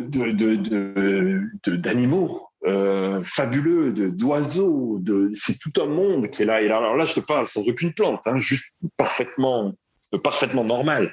J'ai pas envie d'utiliser le terme sobre parce que il a une connotation négative, mais complètement dans mon état normal. Tu sors, je te garantis que c'est très impressionnant parce que c'est très sombre et il y a beaucoup d'animaux. Bon, j'ai passé ça. Alors ici, ils m'ont mis ils m'ont proposé, si j'acceptais, d'aller dans une autre petite case qui a été construite pour l'occasion, qui elle était plutôt à 20 minutes, 25 minutes du village et dans lequel pour y accéder, il faut vraiment marcher dans la forêt profonde, même si c'est qu'à 20 minutes. Et il y a des points d'eau, notamment la nuit, qui sont remplis de serpents. donc c'est là que je fais un peu attention à ce que je dis, parce que je ne veux pas faire peur ou créer des cauchemars, donc je fais attention. Mais j'en ai vu régulièrement et je me suis retrouvé nez à nez avec un serpent mortel qui faisait 3 mètres. Mais c'est un. Alors, je ne sais pas la définition précise parce que je connais que le nom en portugais, mais pour eux, ils appellent ça cobra. Alors, c'est pas le cobra plat comme on peut l'imaginer, mais c'est un serpent qui est très impressionnant par ses couleurs et qui est capable de se dresser de la taille il fait 3 mètres, mais il est capable de se dresser de 2 mètres de sa votre taille. C'est la première chose. La deuxième, c'est si vous mord, même vous mourrez dans les 12 à 24 heures. Sauf si vous utilisez une plante, évidemment, qui sont là-bas. Mais bon, à nouveau, je suis à une demi-heure dans la forêt. Et la troisième caractéristique de ce serpent, c'est qu'il court plus vite que vous. Donc, si vous vous enfuyez en courant, il peut aussi vous rattraper. Et donc, ça, imagine, quand ils m'ont expliqué... Alors, ils ne m'ont pas parlé du serpent. Hein, ils m'ont dit, tiens, on te propose d'être là. Et en fait, donc, pendant un mois, je suis allé à l'encontre de toutes mes peurs. Toutes. C'est-à-dire qu'il peut m'arriver quoi que ce soit aujourd'hui dans ma vie de tous les jours. J'aurais toujours cette image de me retrouver en marchant à 2 heures du matin, parce qu'on revenait justement de ces rituels, on va dire, de ces cérémonies. Et j'étais escorté, heureusement. J'avais un des gardiens qui était là, qui sont des guerriers. Hein. Ils ont pas besoin de grand-chose. Une lance en bois. Et je me suis retrouvé, je marchais devant, exprès. Moi qui marche devant pour apprendre à contrôler mes peurs. Et je me suis retrouvé à 1 mètre. J'avais cet animal de 3 mètres d'une puissance extraordinaire et qui bougeait pas. Et donc, j'ai reculé tout doucement sur la pointe des pieds avec mon gardien qui recule et qui est ensuite géré avec une lance, sans le tuer. Il est juste parti. Et là, je peux te dire que et ces expériences-là se sont reproduites. Donc, j'étais à un mois comme ça, dans une cage où il fallait, sans toilette. Donc, il fallait que je sorte dans la forêt pour aller faire une donation aux arbres. Et là, c'est difficile. Donc, j'ai appris à me servir du feu. Le feu aide énormément par sa présence. Et c'est un être très spirituel avec lequel j'ai appris à travailler. Et puis, j'ai appris à sortir dans la forêt comme ça pour faire ce que j'avais à faire. Mais je rentrais assez rapidement. Puis, j'ai fait tout un tas de rencontres comme ça très intéressants et de travail psychologique, en fait, qui me sert maintenant, qui va me servir dans ma vie de tous les jours. Parce qu'il n'y a pas grand-chose qui peut... Qu'est-ce qui peut... Tu es en face de la mort, en fait. Et moi, alors, après, j'ai dit à mes guides, j'aurais dit le lendemain, mais pourquoi vous n'enlevez pas tous ces serpents? pourquoi vous me mettez dans cette hutte? Il faut traverser c'est un tout petit chemin avec de chaque côté de l'eau. Les serpents passent de l'un à l'autre, donc la probabilité d'en croiser un est très importante. Alors, il y a des serpents comme ça mortels et d'autres fabuleux. Leur serpent le plus mystique, c'est le boa, l'anaconda. En fait. Et il y en a là, ils ont des anacondas qui font plus de 10 mètres dans ces points d'eau. Et pourquoi vous enlevez pas? Je sais pas. On peut arriver. J'étais très cartésien en fait. On peut enlever l'eau, on peut nettoyer la forêt. Et ils m'ont regardé en souriant, très calme. Ils ont mis 5 minutes à me répondre, en se disant qu'est-ce que c'est que cet être extraterrestre occidental. Et ils m'ont dit, mais tu es chez eux. Pourquoi tu veux les enlever? Tu es chez eux. C'est comme quand tu es dans ton monde, tu as les forces du bien et il y a les forces du mal. Et donc, il faut que tu apprennes à vivre avec eux. Il faut que tu vives avec eux, c'est tout. Mais tu peux pas les combattre. Certains d'entre eux sont... Enfin, pas en tout cas comme tu penses que tu vas les combattre. Parce que moi, je leur ai dit, mais est-ce que je peux le faire avec mes nouvelles... comment dire, ce que je viens d'apprendre de manière spirituelle? Est-ce que je peux leur parler? Est-ce que je peux... Alors, une des caractéristiques de Yawa, qui a 19 ans, c'est qu'il croit que tout est possible. Il est très, très naïf. Il est vraiment ouvert à tout parce que c'est la seule manière d'apprendre dans ce monde-là, c'est d'être un gosse. En fait. C'est d'être vraiment un enfant. Et ils me disent d'ailleurs, tu es un enfant de 48 ans, c'est vraiment marrant à voir. Parce que là, il n'y a plus Loïc du tout. C'est vraiment, je suis un gosse. Et j'essaie des tas de trucs. Et parfois, je me brûle un peu aussi. Et donc, c'est pas possible de les enlever parce que tu es chez eux. Et quand tu es dans une ville, le peu qu'ils en connaissent, il y a aussi les forces du mal. Il y a les gens qui volent, il y a les gens qui violent, il y a les gens il y a tout ça. Donc, ils sont là, les serpents. Et les autres animaux, il y a aussi les chauves-souris, il y a de tout là-dedans. Alors ça y est, j'ai probablement réussi à faire peur à pas mal de monde. Il y a aussi des perroquets magnifiques. J'ai passé des heures le matin avec des papillons dont les peintures inspirent ces visions sur les bracelets. C'est absolument incroyable. Et ça, c'est 90% de l'expérience.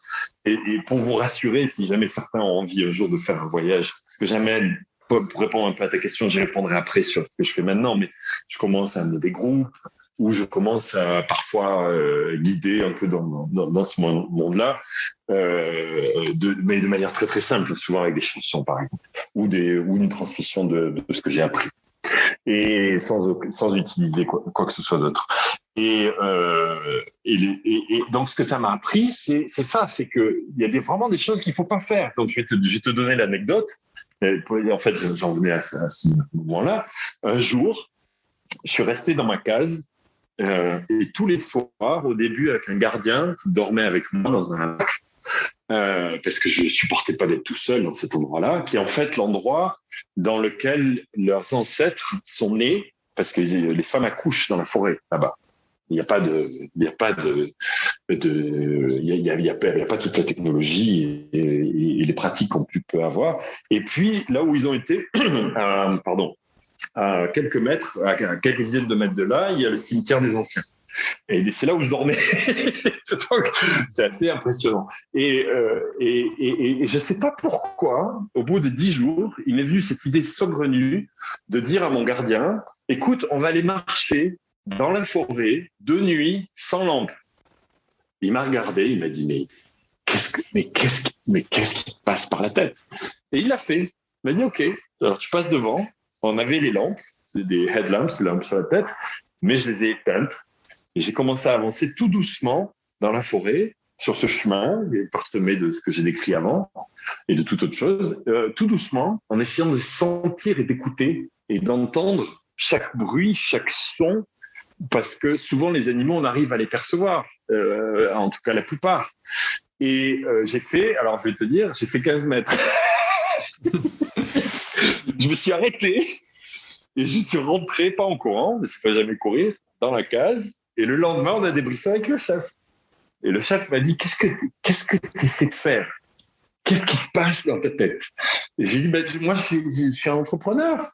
J'essaie, tu m'as appris tellement de choses, à sentir tout, à écouter les bruits, les oiseaux, les animaux. Je dois pouvoir voir s'il y a un serpent comme ça qui arrive, sentir s'il est là ou pas. Il m'a dit non, tu peux pas, parce que ces serpents-là sont sur une vibration ou sur une, ils fonctionnent dans un monde qui est différent, qui est le monde plutôt du mal, quoi. Hein. Ces serpents, ceux-là particulièrement, pas les bois. Les bois, pour eux, ce sont des dieux.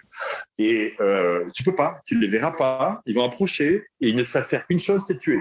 Ils vont te voir, ils vont te tuer tout de suite. Et tu vas pas pouvoir faire quoi que ce soit. Et ça sera vraiment dommage. Donc, il y a des choses que tu ne peux juste pas essayer. Tu peux pas. Arrête avec parce que j'ai pas pu lui expliquer. Moi, j'étais entrepreneur, on essaie les trucs, on se casse la gueule, c'est pas grave, on recommence. C'est pas grave. Hein. On bousille même parfois son image. Pas grave. Ça, c'est la culture de Loïc. Et j'ai compris tout seul par moi, il fallait que j'essaie, en fait. Donc, j'ai essayé, et maintenant, je sais, je le fais plus. Donc, alors après, l'étape d'après, j'ai dormi tout seul dans cette hutte. Donc, j'ai dit au gardien, OK, j'ai compris, je ne vais plus marcher tout seul. Par contre, donc, tu m'accompagnes. Par contre, je dors là-bas tout seul. Et j'ai passé plus de 20 jours tout seul dans cette forêt, chaque nuit. Et ça a été une initiation, un apprentissage extraordinaire d'être capable d'abord d'écouter, parce que cette hutte est complètement ouverte. Il y a juste des moustiquaires qui empêchent les animaux de rentrer, mais vous entendez tout, vous voyez tout. Puis alors la lune, la pleine lune, enfin, les étoiles, on voit les étoiles là-bas parce que vous n'êtes pas loin de l'équateur. Enfin, c'est incroyable. Les expériences que vous pouvez avoir juste avec vos yeux, écouter vos sens. Et donc voilà, mais je me suis un peu calmé.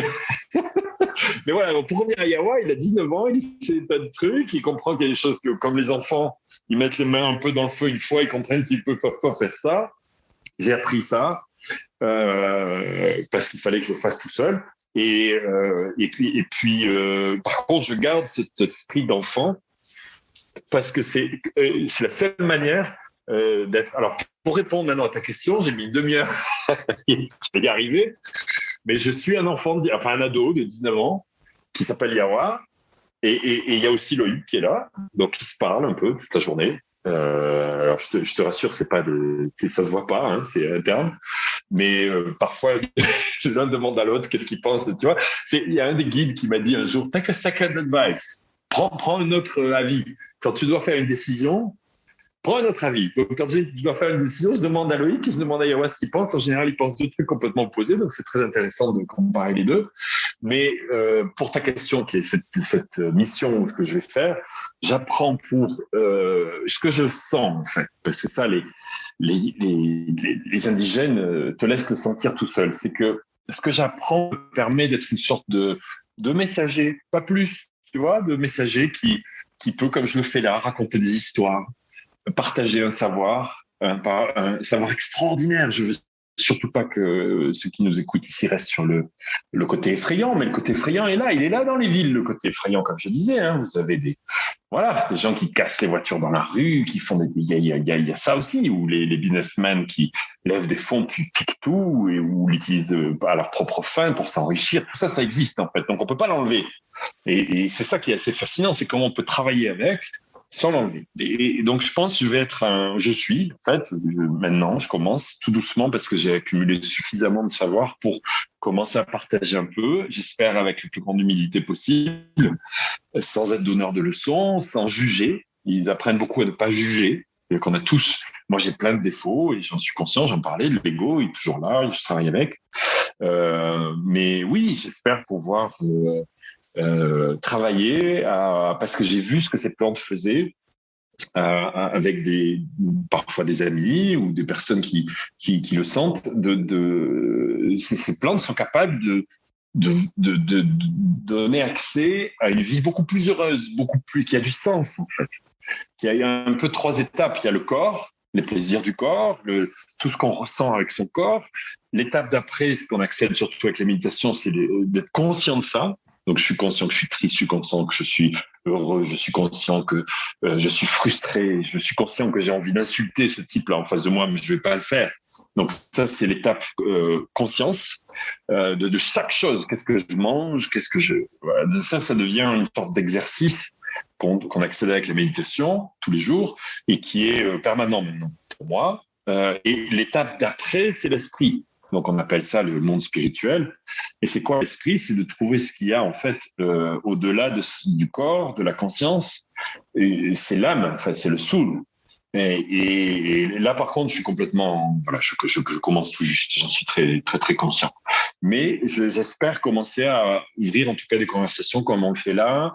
Je suis très malheureux, très, très, très malheureux, au fond de moi, dans mon cœur, de la manière dont ces indigènes sont négligés, dont on ne reconnaît pas leur savoir, qui pour moi est aussi important, je ne dis pas plus important, mais aussi important que tout le travail qu'on fait avec la science, parce qu'il y a des choses que la science n'explique pas, et peut-être n'expliquera jamais, je ne sais pas, mais par exemple la puissance d'une prière, que moi j'ai constaté tellement là-bas, et difficile. Le bouquin, je disais, sur le mysticisme du son et de la musique, c'est très difficile d'expliquer ce que peut faire un chant sur notre état, mais c'est évident pour moi. Et donc, dans le plus grand respect, je pense qu'il y a une science qui est en train qui est différente, une connaissance profonde qui va changer le monde. Je pense réellement changer le monde. Qui est aujourd'hui connu ou à peine touché par peut-être 100 000 personnes dans le monde, pas plus, je ne sais pas en fait, hein, mais peut-être quelques centaines de milliers, j'en sais rien. Surtout, évidemment, si vous rajoutez les guides religieux, là c'est beaucoup plus, ou les gens qui sont très religieux. J'ai aussi complètement changé ma vision des religions. J'étais parfaitement athée, je croyais en rien auparavant. Et aujourd'hui, comme tu vois, je suis très ouvert et respecte toute forme de religion. Et j'essaie d'apprendre aussi, de regarder. Donc j'ai des amis juifs, j'ai des amis arabes, évidemment, un peu comme tout le monde. Mais avant, je regardais. Maintenant, j'essaie de comprendre, par exemple, les soufis et la musique. C'est incroyable. Évidemment, toute la tradition tibétaine, le yoga, ou chinoise avec le qigong. Alors, par contre, on peut assez facilement se paumer là-dedans. C'est-à-dire que moi, j'essaie de découvrir quelque chose. Par exemple, le yoga, ça me plaît beaucoup, ou la méditation. Mais ma voie spirituelle, c'est avec les yawanawa. Et donc, je passe 3 heures par jour à apprendre des textes, à les réciter, à apprendre des chansons. Et je travaille vraiment avec leur énergie parce que sinon, j'ai le sentiment que je toucherai à tout. Alors, ça peut marcher pour certains. En gros, j'ai fait tout.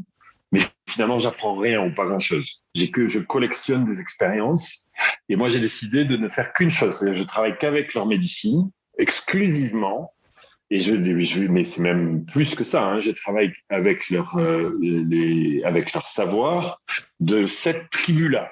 Et ça ne veut pas dire que je respecte pas. J'ai beaucoup travaillé avec les Ashaninka, par exemple, une autre tribu pas très loin. Et j'ai fait un peu de travail avec eux, mais c'est pas mon développement spirituel. Aujourd'hui, il est Yawanawa, et de temps en temps, j'irai faire des diètes, peut-être un mois avec les Ashaninka pour apprendre autre chose. Mais en tout cas, je vais pas aller travailler. Par exemple, j'envisageais d'aller en Afrique et de travailler au Gabon avec tout ce savoir-là. J'ai décidé de pas le faire. C'est-à-dire que je suis parti là pour 3 à 5 ans exclusive avec les Yawanawa parce qu'eux passent leur vie à apprendre d'un ancêtre. Et donc voilà, mission, c'est un bel grand mot, mais en tout cas, une sorte de pont, de bridge. Mais pour revenir au début de notre conversation, je ressens exactement la même chose qu'au début de l'Internet, du blogging, à une différence près, à plusieurs différences. Mais la première, c'est que je pense que l'Internet, on pensait tous que ça allait changer le monde beaucoup plus que ça l'a changé aujourd'hui. Et quand tu reviens sur l'open source, Wikipédia, le browser ouvert à tous, et finalement, ce avec quoi on a fini 20 ans après, c'est avec la dominance, avec le plus grand respect pour mes amis qui sont parfois leaders là dans ces sociétés, mais la dominance extrême de Google, d'Apple, de toutes ces sociétés, Facebook, et à nouveau que je respecte, que j'utilise moi-même, mais c'est très loin finalement de l'Internet libre. Et donc là, je pense qu'il y a une... On a refabriqué un Internet mainframe. Oui. Paradoxalement. Oui, on a tellement mis de mind dedans qu'on a recréé un empire, en fait. C'est l'empire. C'est l'empire Facebook, l'empire Google, et après on choisit. Alors tu veux du Instagram, ou si tu es un peu rebelle, tu passes sur les outils ouverts, Signal, et puis, enfin voilà. Mais on est retombé dans les multinationales, et c'est à nouveau, c'est fabuleux ce que Facebook fait, fabuleux. Mais c'est très très loin de l'idéal de Tim Berners-Lee que j'avais plusieurs reprises, qui parlait à le web d'un monde ouvert dont chacun peut participer, et on est très très loin du début des blogs auxquels j'ai participé en 2003, où chacun pouvait écrire. Et aujourd'hui, on écrit, mais si vous écrivez quelque chose qui ne fonctionne pas dans le système, on vous le supprime, on vous le mute, et à nouveau le mal, c'est-à-dire que ce qu'ils essaient de faire, et je comprends pourquoi. On l'a vu avec les élections américaines, ils essaient de tuer les serpents. Ils essaient de contrôler les serpents qui vont dire des choses qu'il ne faut pas dire, et promouvoir la prise du Capitole avec Trump qui donne des ordres. Enfin, tout ce film là qu'on a vu il y a quelques mois. Et en fait, il ne faut pas. Enfin, je pense. Et à nouveau, il est là, ce monde-là. Les forces en question sont là. Il faut juste. Elles seront toujours là. Mais ce que je pense avec ce que je vis, c'est que cette force du bonheur, du bien, de l'ouverture, de l'amour, Ramdas dit très souvent, tell the truth and love everybody. Dis la vérité et aime tout le monde. Et c'est très difficile parce que souvent on dit, mais ce mec-là, moi je l'aime pas du tout. Hein. Donc si je dis la vérité, je lui dis que vraiment je t'aime pas du tout. Et donc c'est très compliqué, c'est une petite phrase comme ça. Mais je crois que je pense qu'on est à l'aube d'une prise de conscience spirituelle planétaire qui va prendre plusieurs formes. Elle va pas être Yawana, ça va pas être la domination d'une culture sur une autre, mais je vois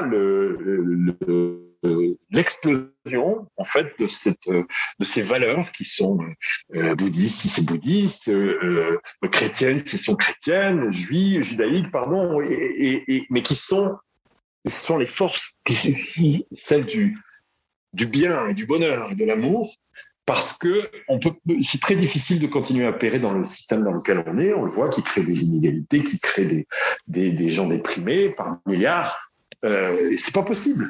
Donc en fait, qu'on le veuille ou non, c'est en train de changer. Je crois que les pouvoirs politiques doivent aussi s'adapter. Et je vois déjà aux États-Unis la légalisation. Donc quand je dis je suis très malheureux de voir le président Bolsonaro du Brésil qui veut construire des autoroutes ou le fait des farms dans la forêt, de supprimer la maison de ces animaux et de ces indigènes, parce qu'en même temps, ce qu'ils ne voient pas, c'est qu'ils suppriment une connaissance ancestrale des indigènes, mais aussi, on ne l'a pas dit assez, des animaux eux-mêmes.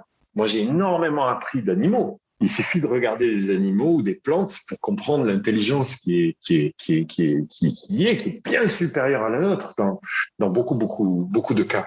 Et donc, il faut absolument, et j'espère un jour contribuer à ça, protéger la forêt ou les forêts, ou les remettre en place. Le problème, c'est que de recréer une forêt comme la forêt amazonienne, c'est des centaines d'années. C'est pas parce que vous allez mettre un arbre que vous allez avoir la magie qui vient avec et les animaux qui reviennent. Et donc, ça, c'est très, très, très compliqué. Donc, j'espère pouvoir aider. Et puis aussi à cette prise de conscience. Mais je crois qu'on voit pas du tout la même chose que l'explosion de l'Internet. qu'on a vu au début dans les années 90, ça va être beaucoup plus fort, beaucoup plus puissant parce que les challenges sont aussi beaucoup plus puissants. Le virus qui prend le monde par surprise, qui arrête en fait tout notre système tout d'un coup. Pour moi, c'est les forces de la nature qui reprennent d'une certaine manière le dessus et qui nous montrent la voie et qui nous montre qu'on peut plus vivre de cette manière-là. Et tu crois que ouais, non, mais c'est très bien, mais tu crois que du coup, ça peut créer un nouveau chapitre entrepreneurial? Je vais le dire autrement. Le web et le digital a fait émerger un nouveau style d'entrepreneuriat et de management dans les entreprises digitales qui se discutent pas, mais il y a eu un style qui est arrivé avec le digital. C'est-à-dire que l'entrepreneur numérique n'est pas exactement le même que l'entrepreneur dans le monde industriel. C'est très net. Et est-ce que tu penses que cette révolution spirituelle, cet atterrissage, parce qu'on parle de révolution spirituelle, mais en fait, c'est revenir au statut d'avant, en fait, il y a 300 ou 400 ans. Oui, exactement. Est-ce que tu penses que ça va créer un nouveau modèle entrepreneurial, un nouveau modèle de leadership et va ouvrir de nouveaux chapitres pour de nouveaux investissements ou de choses un peu différentes? C'est déjà c'est déjà le cas. C'est déjà le cas, sauf qu'il y a très peu. Mais on voit les premières entreprises. Par exemple, j'ai un ami qui s'appelle Yuri dans la Silicon Valley qui a décidé d'appliquer les méthodes de vitesse des startups pour distribuer le vaccin. Et le vaccin est gratuit aux États-Unis. Je ne sais pas comment il s'est débrouillé, mais lui, multi-startup entrepreneur, a créé l'endroit aux États-Unis qui délivre le plus de vaccins dans la journée. Donc, il a délivré jusqu'à 5000 vaccins par jour, personne vaccinée chaque jour, avec un process très start-up, c'est-à-dire si la personne ne se pointe pas à l'heure, il y a tout de suite une note qui est prise, en fait. Et donc, tout ce qu'il a appris pour faire à l'époque des apps et des services Internet, il l'a appliqué à quelque chose qui est là pour aider les gens. On en voit énormément, et en parallèle, en parallèle, on voit des business angels, et dont je suis, quand je vois des projets comme ça, j'essaie d'aider, d'investir dans quelques projets environnementaux, et des fonds entiers qui sont en train de se créer, alors certains sur la planète, sur l'environnement, bien sûr beaucoup, et sur la conscience. Alors ça, c'est complètement nouveau. La conscience, et quand je disais je suis très malheureux, c'est que je suis très, très malheureux de voir que certaines de ces plantes sont considérées historiquement, depuis les années 60, comme des drogues. Je vais en parler là quand même, parce que je suis obligé de le faire. Elles sont parfaitement illégales. Et je pense que c'est extrêmement positif que certaines substances soient absolument interdites. J'imagine, sans avoir, et jamais j'essaierai, mais j'imagine très bien le résultat où je vois, malheureusement, avec certaines personnes qui sont des high performers, qui sont des entrepreneurs très, très successful et qui font ces pratiques-là, qui n'ont rien à voir, rien avec les plantes de la forêt, absolument rien. La seule chose qu'elles peuvent avoir avec, pardon, je fais de l'anglicisme là, mais c'est d'être mal utilisées. C'est-à-dire que si vous utilisez une des plantes de la forêt pour aller faire la fête, si vous les abusez, alors là, c'est le serpent. C'est-à-dire que c'est le mauvais serpent. C'est-à-dire qu'en effet, c'est pas du tout comme ça qu'il faut les utiliser. Mais je suis très malheureux et à la fois heureux de voir que, notamment en France, la légalité et la compréhension de ces plantes est quasi nulle, est très très faible, en tout cas des pouvoirs publics, alors que leur pouvoir thérapeutique est immense. Moi, je l'ai vu. J'ai vu des amis, j'ai vu ce que ça m'a fait. J'ai vu des amis, alors à nouveau en toute légalité. J'ai vu, mais enfin, il faut quand même pas aller faire 3 jours de voyage et 8 heures de bateau pour guérir. Alors, il y a des pays qui se montrent l'exemple, comme le Portugal, avec quelques excès bien sûr, mais il y a des cliniques là-bas. Si vous voulez, alors là je parle, si qui que ce soit avec un pouvoir politique écoute ce qu'on dit ici, je m'adresse à cette personne-là en disant si s'il est nécessaire d'y adjoindre une personne, un médecin, un contrôle médical, un céphalogramme, tout ce que vous voulez, pour expérimenter ou pour ensuite guérir, pas de problème. Mais ça doit se faire en conjonction. Donc, par exemple, il y a une clinique à Lisbonne avec une plante qui s'appelle l'iboga, que je n'ai pas essayé, qui est africaine, que je pense que je n'essaierai jamais, parce que c'est une autre école. Je ne suis pas du tout dans cette école-là. Et bien, je la respecte. Et c'est une clinique dans laquelle vous allez pour 3 jours. Et bien, vous avez une surveillance médicale totale avec des médecins. Et c'est totalement légal. Et je pense que c'est un modèle. C'est-à-dire que ça devrait exister en France, ça devrait exister sous forme d'expérimentation parfaitement réglementée, parfaitement contrôlée. Et absolument, cette plante ne doit pas sortir de là, bien sûr. Et il ne faut pas, parce que les conséquences peuvent être très mauvaises, notamment avec l'iboga. Mais je crois que ce sont des exemples. Alors, les autres exemples, c'est évidemment au Brésil, par la tradition, et au Pérou, par la tradition indigène, c'est légal. Et ça se passe très, très bien. Il y a des centres de retraite. Moi, je suis allé dans un qui s'appelle Akasha, A-K-A-S-H-A. Et si vous voulez regarder, ça s'appelle Uni Retreats, U-N-I Retreats. Et c'est à 2 heures de route de Rio. Et c'est extraordinaire. Moi, j'ai vu des gens se transformer en 3 jours là-bas, complètement. 3 jours, avec les plantes de la forêt. Et dans toute légalité. Je rêve d'avoir un centre, pas à moi, de voir des centres. Peut-être un jour, je ne sais rien, mais j'en suis pas là. Mais de voir des centres comme ça partout dans le monde. En France, partout, sans avoir à se cacher et avoir une intervention, policière, je ne sais rien. Mais parce que c'est profondément bien. Les effets sont incroyables, mais il faut que ça se fasse sous contrôle, pas de problème, avec un cadre législatif et un cadre médical, pas de problème. Ce qu'ils font à Rio, il y a deux.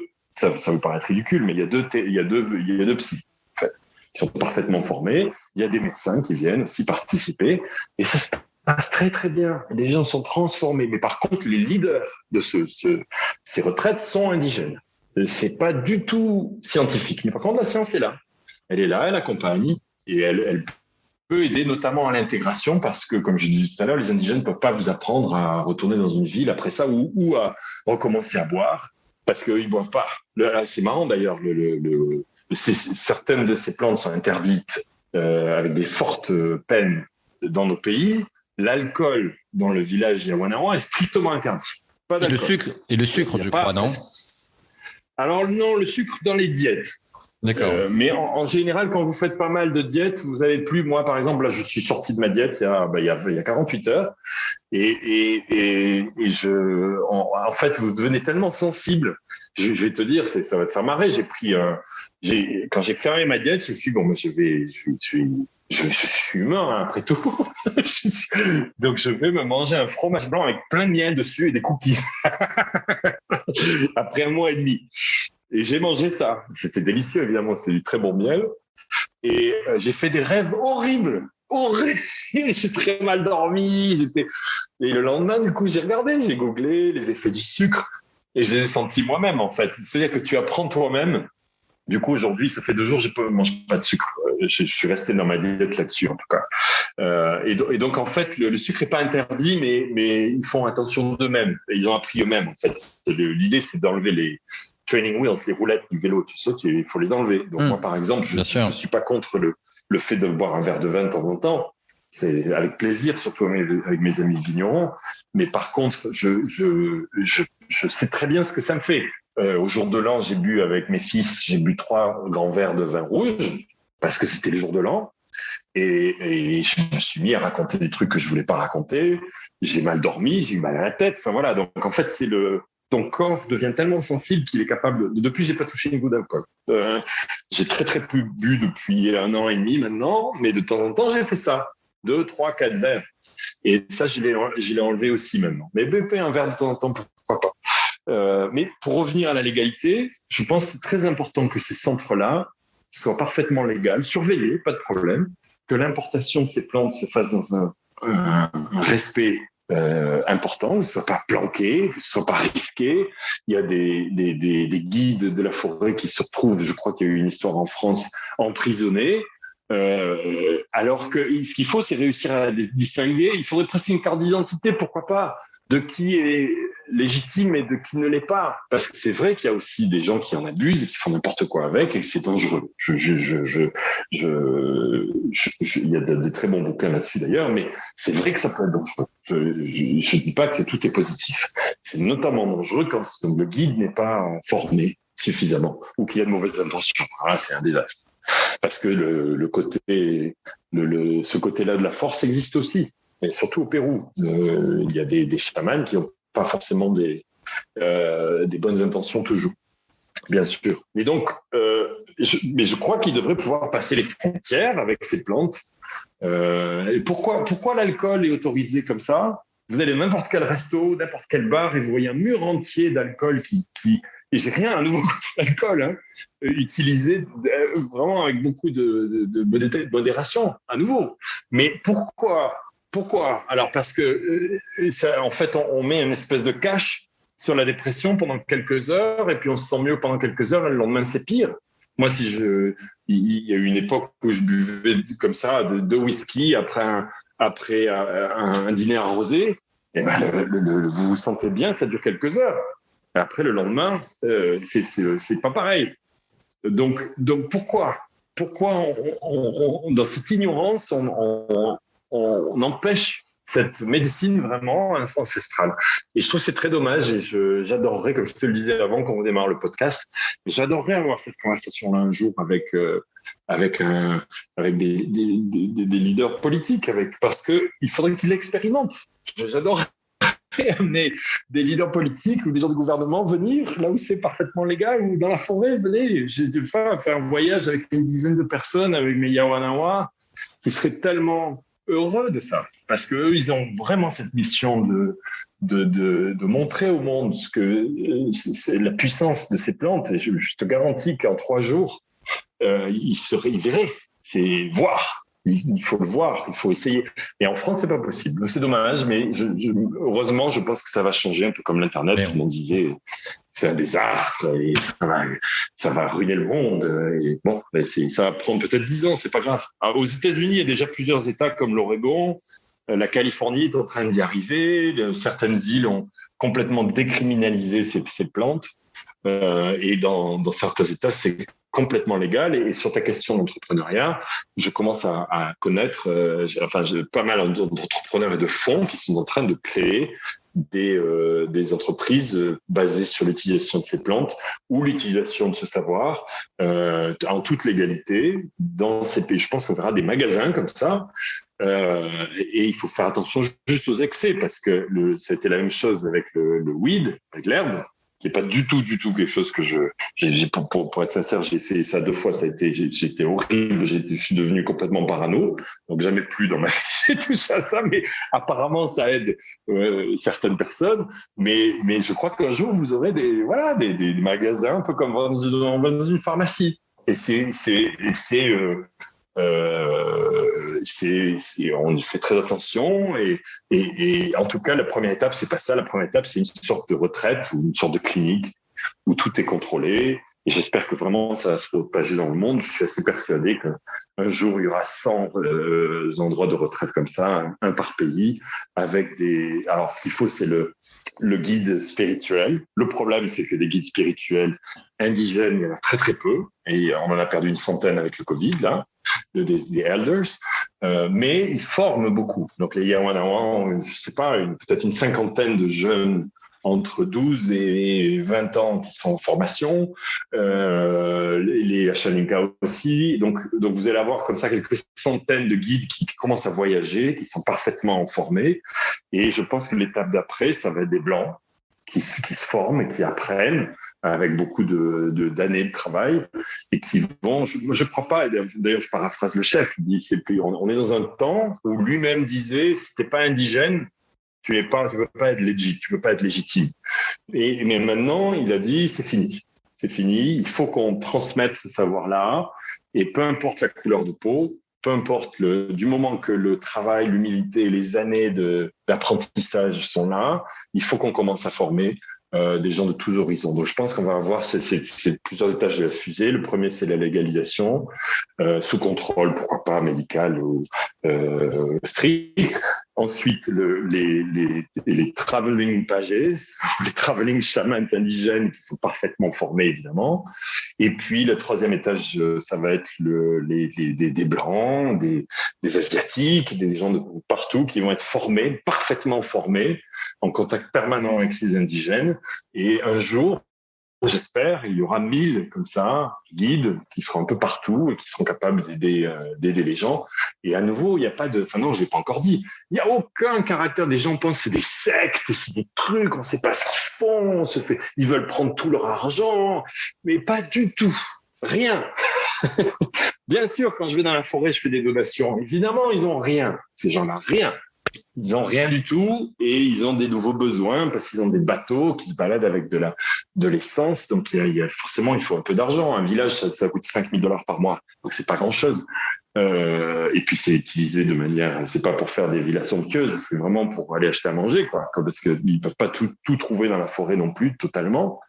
Et donc je les aide. Mais c'est pas du tout ces clichés de magie noire, de secte, tous ces films que peuvent se faire, c'est pas mal de gens là-dessus. Il faut le voir pour comprendre que c'est pas du tout ça. Il n'y a aucun caractère sectaire, il n'y a aucune domination, enrôlement ou aspect financier permanent. Rien. C'est l'inverse. Moi, il me demande maintenant rien. Il m'offre, c'est l'inverse. Il m'offre des tas de choses et je les aide ce que je peux à construire des maisons, à vivre un peu mieux. Des maisons, des cases, surtout avec le Covid, parce que quand ils n'ont pas de visiteurs, ils n'ont rien. Et donc, c'était important pour moi de les aider à ce moment-là. Mais c'est tout. J'aimerais beaucoup aussi, d'ailleurs, amener une équipe de journalistes. Parce que l'ignorance est totale. Pardon, c'est ce qu'on va essayer de faire. Une fois que on aura passé le Covid, on va essayer de faire venir une petite dizaine de leaders français. Je pense à quelques politiques, je pense à quelques chefs d'entreprise, ou pour un peu les bousculer un peu et les mettre face à cette réalité de ce nouveau monde, et y compris moi c'est ma sincère conviction, c'est que je pense que la prochaine grande révolution, elle viendra des plantes, elle sera forcément spirituelle. Parce qu'on est dans une telle impasse de société que le truc est en train d'exploser, et on le voit, ça explose de partout. C'est-à-dire que ce soit la pression sur une réalité du climat on voit en tout cas en Europe, tout le monde prend conscience qu'il y a des trucs bizarres qui sont en train de se passer et qu'il faut quand même changer de modèle. Et on voit que les gens sont quand même extrêmement tristes à l'intérieur de leurs entreprises et qui vont pas bien dans leur vie et ainsi de suite. Et donc la tectonique fait que ça va bouger, mais il faut juste au bout d'un moment réussir à convaincre quelques décideurs de sortir des clichés. Décideurs et puis la presse, parce que la presse, à nouveau, j'ai le plus grand respect pour la presse, mais tout ce que je vois, beaucoup de ce que je vois sur les plantes et sur la forêt, c'est le côté Hollywood. Ils veulent montrer ce qui fait peur, parce que c'est plus extraordinaire. Donc, ils montrent le chaman qui travaille avec la magie noire et qui donne des sorts et qui, j'en sais rien, moi. Je sais pas parce que j'ai pas vu ça. En 4 ans, j'ai jamais vu ça. Justement, parce que je travaille avec des gens qui sont bien. Mais du coup, tout le monde est terrorisé. Ou alors l'aspect un peu sectaire, et enrôlé, ou alors l'aspect addictif. T'as rien d'addictif. Rien. Il y en a qu'une de plante qui est addictive. Il y en a qu'une, je vais être parfaitement honnête, c'est le tabac. Et les indigènes travaillent beaucoup avec le tabac de différentes formes, soit les mopachos, qui sont des tabacs roulés qu'on fume. Moi, j'ai jamais fumé ça. Enfin, j'ai essayé une fois, c'est très très fort au Pérou. Il y a les Hachanika qui travaillent avec la pipe sacrée, un peu comme les Lakota en Amérique centrale, dans le South Dakota. J'ai fait pas mal de travail là-bas. Le tabac est sacré. Et c'est pas du tout ça, c'est pas les cigarettes, il n'y a pas de filtre, il n'y a pas c'est aucun additif, c'est du tabac pur. Et les Yawanawa, qui est le peuple avec lequel je travaille avec ce qu'on appelle le râpé. C'est un tabac qui est réduit à l'état de poudre très très fine, sur lequel ils trient énormément. Ils ajoutent une autre plante et ça n'a aucun effet hallucinogène, rien du tout. C'est plutôt une sorte de boost en fait. C'est-à-dire que et c'est très addictif. Très très addictif parce que évidemment il y a de la nicotine et si vous avez enlevé tous les aspects néfastes, j'ai pas mal discuté avec eux, ils m'ont dit j'en ai jamais vu quelqu'un tomber malade avec du râpé ou avec une pipe parce que le tabac est pur, parfaitement pur, et puis vous pouvez en faire au bout d'un moment si vous en faites trop votre corps le rejette, enfin, c'est évident, mais c'est une plante qui est très difficile de travailler avec laquelle moi j'apprends toujours parce que c'est très facile de vouloir en faire toute la journée parce que c'est une sorte c'est un booster en fait, donc c'est tout, hein, ça fait que ça, mais c'est intéressant de se dire tiens je suis un peu fatigué, paf, et voilà, mais ça dure 1 heure ou 2, donc c'est pas c'est une plante à utiliser à nouveau dans un contexte très spirituel. Ils l'utilisent pour prier, ils font ça 2 fois 3 fois par jour, pas plus, mais pour des gens occidentaux comme moi, quand on essaye ça, c'est très facile de faire ça toutes les heures ou toutes les 2 heures parce que moi j'ai fumé jusqu'à l'âge de 30 ans, donc je pense que toute ma vie j'ai ça encore. Et donc ça j'apprends. C'est la seule, pour être honnête. Par contre les autres, j'ai jamais vu, c'est plutôt l'inverse. Hein. Surtout les réactions au début, parfois de vomissement, c'est plutôt l'inverse. Moi, les expériences que j'ai vues avec les gens qui ont essayé, ils le font, puis après ils mettent 1 an à recommencer. Et moi, le cas là dans lequel je suis est un cas différent. C'est-à-dire que ça m'a pris 4 ans pour être capable de travailler avec elle de manière beaucoup plus proche. Et cette étape j'en parle dans 2 secondes, mais cette étape de vomissement qui fait beaucoup peur aux gens, parce que c'est pas habituel de vomir ou c'est pas accepté. C'est ils appellent ça limpia. C'est une purification et une purge. Voilà. Et en fait, moi, si ça m'arrive rarement maintenant, mais si ça m'arrive, je remercie la plante parce que c'est quelque chose de négatif qui quitte votre corps, qui peut être un trauma de l'enfance. Parfois, la plante vous montre des traumas. Moi, j'ai revu des traumas, j'avais 6 ou 7 ans, qui sont revenus, dont je n'avais aucune conscience. Aucune. Parce que le cerveau est remarquable pour enterrer les traumas, sauf qu'ils sont encore là. Et après, ça se développe, ça fait des cancers, ça fait des choses négatives, évidemment. Et en fait, la plante vous les montre. Donc ça, c'est ce que les gens aussi appellent des mauvaises expériences. Mais non, c'est tout l'inverse. La plante rewire, reconnecte votre cerveau et règle ces traumas, parfois en 1 heure. C'est incroyable. Et ensuite, vous vomissez, c'est parfaitement naturel. Et ce trauma disparaît. Moi, j'avais par exemple des cauchemars très régulier, toujours la même chose. Je ne vais pas le raconter parce que ça prend un peu de temps puis ça fait un peu peur, mais j'avais un cauchemar que j'avais récurrent depuis que j'étais enfant, tout le temps.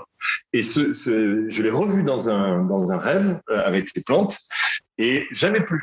Terminé, fini, jamais plus. Donc, il faut accepter ça. Et après, là, c'est pure bliss. C'est juste l'apprentissage permanent, ça devient extraordinaire. Mais il faut passer ça. Alors pour certains, c'est rien. Moi, j'ai un ami là qui était là avec moi 1 semaine et il a eu aucune de ces expériences-là.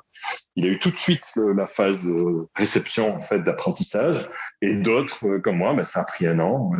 D'autres, ça prend 15 jours ou 1 mois. Mais il faut l'accepter. Et c'est vraiment très positif. Vous enlevez des choses de votre corps, de votre esprit qui doivent partir.